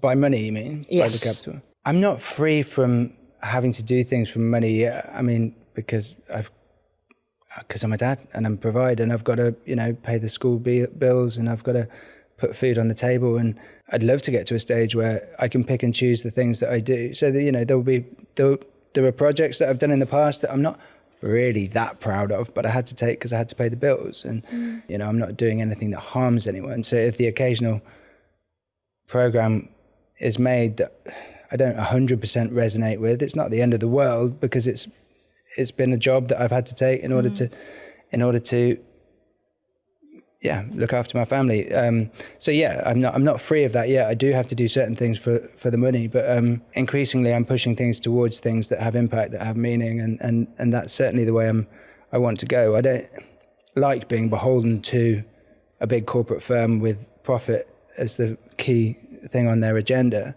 but I still think that, I've been very lucky in terms of the partnership that we've got with Billy and Discovery, that they've enabled me to make stuff within a profit-making company that I think does potentially have the impact to to change how people think and to give people inspiration to get out and have adventures and take their own challenges and therefore I think it's a kind of a win-win. When it's working, the money doesn't get in the way. When it's working, the money is just a nice side effect of doing something fun and hopefully worthwhile. So if you become very wealthy, so that's when you're going to stop doing what you've been doing? Would I stop? I don't think. I'd be more selective in the programs that I chose. So what qualifications do you think an explorer needs to have? Physical strength, stamina, curiosity? What else? Ability to connect with people is probably one of the biggest ones. I genuinely think it's more important than heroic strength or massive endurance. I think that ability to win people over, and then I guess a flexibility, the ability to think on your feet and adapt, because expeditions never go to plan, and you're always having to change things last minute and be flexible. So yeah, I think those two things: communication with people, winning them over, and having that sort of the confidence to be flexible. Okay. So my viewers, they're very excited to know that I'm going to have this dialogue with you, and they have some questions. Okay. Some of them are very interesting, I think. Okay. One of the questions is if you could swap your life with anyone in the world or even in the history, who would that person be and why? Well, you only get to swap lives for one day. Okay. For one day? Yeah, just for one day, which is enough, I think. Maybe Nelson Mandela. I think somebody like that, especially at the time when he held on to what was right, and there was nobody really influencing him in that direction, and he really chose morals over, and in terms of how he changed in prison. I think he's been a shining example. People also want to know if there's a possibility someday in my work with Bear. It's like Messi and Ronaldo playing on the same team. I don't think it's in Bear's interest, if I'm honest. we get on well. I put a post out on social media. This is about 2 years ago now, and I was quite sad, and I was quite sort of, it's a little bit oversharey, but I just decided to do it. And Bear texted me and he's like, do you want to come for coffee? And I was like, all right, I'll go for a coffee. So I drove to Wiltshire. It's about 5 hours drive from where I was. He's like, where have you come from? And I was like, Leicestershire. And he's like, it's a long way to come for a coffee, isn't it? And I was like, yeah, but you're Bear Grylls. and he's been very kind, but he's astronomically bigger than I am, and in terms of his success globally. And I genuinely, there's been opportunities for us to, for example, he was invited to do First Man Out a million times over, but it isn't in his interest. He doesn't need to sort of entertain the competition to that degree. But that said, on a personal level, he's been so kind, so supportive, always given me a quote for the cover of my book if I need it or something like that. And I remember we were at a party in London, and he was talking to me and Laura, my wife, and I got called away to do a photo shoot or something. And when I came back, like 20 minutes later, I thought Bear would have made his excuses and left, but he was still talking to Laura and asking her questions about her expedition and stuff. That's very nice of him. I think he's a decent human being. And she met him again after her expedition, and he remembered everything that she'd said and asked the right questions and stuff. So I think he's definitely a decent human being. I think he does fall into that trap of the difficulties of, uber fame and uber wealth, and has to steer himself in a way that is much harder when you get that big. He can.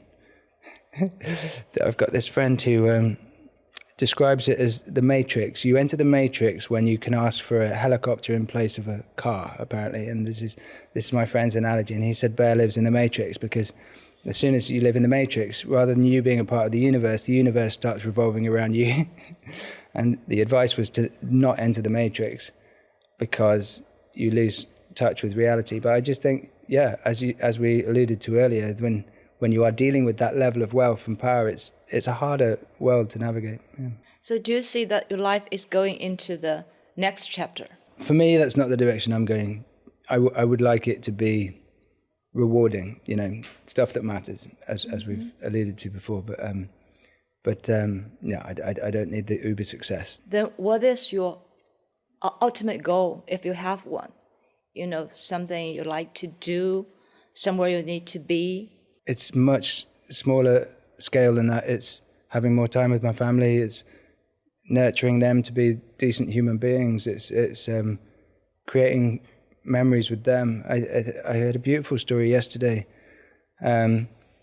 about a millionaire who was right at the top of their game, but he wasn't happy, and he went to a psychologist and he said, I'm just not happy because I spend all of my time away from home and my kids are young, and I want to spend more time with my kids. And the psychiatrist just said, well, just stop doing your work and spend time with your kids. And he took 5 years off and spent 5 years with his kids. And that person's John Lennon. And he actually did that at a point when his career was at its absolute peak. Yes. And then he just stopped making music and spent 5 years with his kids. And what a cool thing to do. And then obviously with the assassination, you think even more cool that he didn't spend that, because of the temptation to just make another record or do another tour or, get another however many £1 million would have been so high for John Lennon. But isn't it cool that the one thing that he ended up doing was stopping all of it, even with all those temptations, and spending 5 years nurturing his kids? I thought that was so cool. And I think that's the time when his fans, or Beatles fans, started accusing his wife for stealing him away from the band. Possibly. And the stage. Yeah, so he's even getting attacked by his fans. Yeah, for doing such a beautiful thing and just spending time with nurturing his kids. Okay, so after this trip, you're going back home with your family for the holiday season and also for your birthday. Yeah. Do you have a birthday wish? I think, I've been through quite a lot of change this year, but that has an impact on the family. And so I just want to be more of a rock for them in this coming year, so that it's not all about me doing work on myself. It's about being there for them. I think, both in the domestic setting and in my career, it's time to flip it around now and make it less about me. So maybe one last question. Do you still feel the urge to take on one challenge after another? Do you still feel that pressure and desire? No, in the same, because the motivation's changed. It's, of course I want to keep paying the bills, and I haven't built up a passive income yet to be able to stop work. I need to work.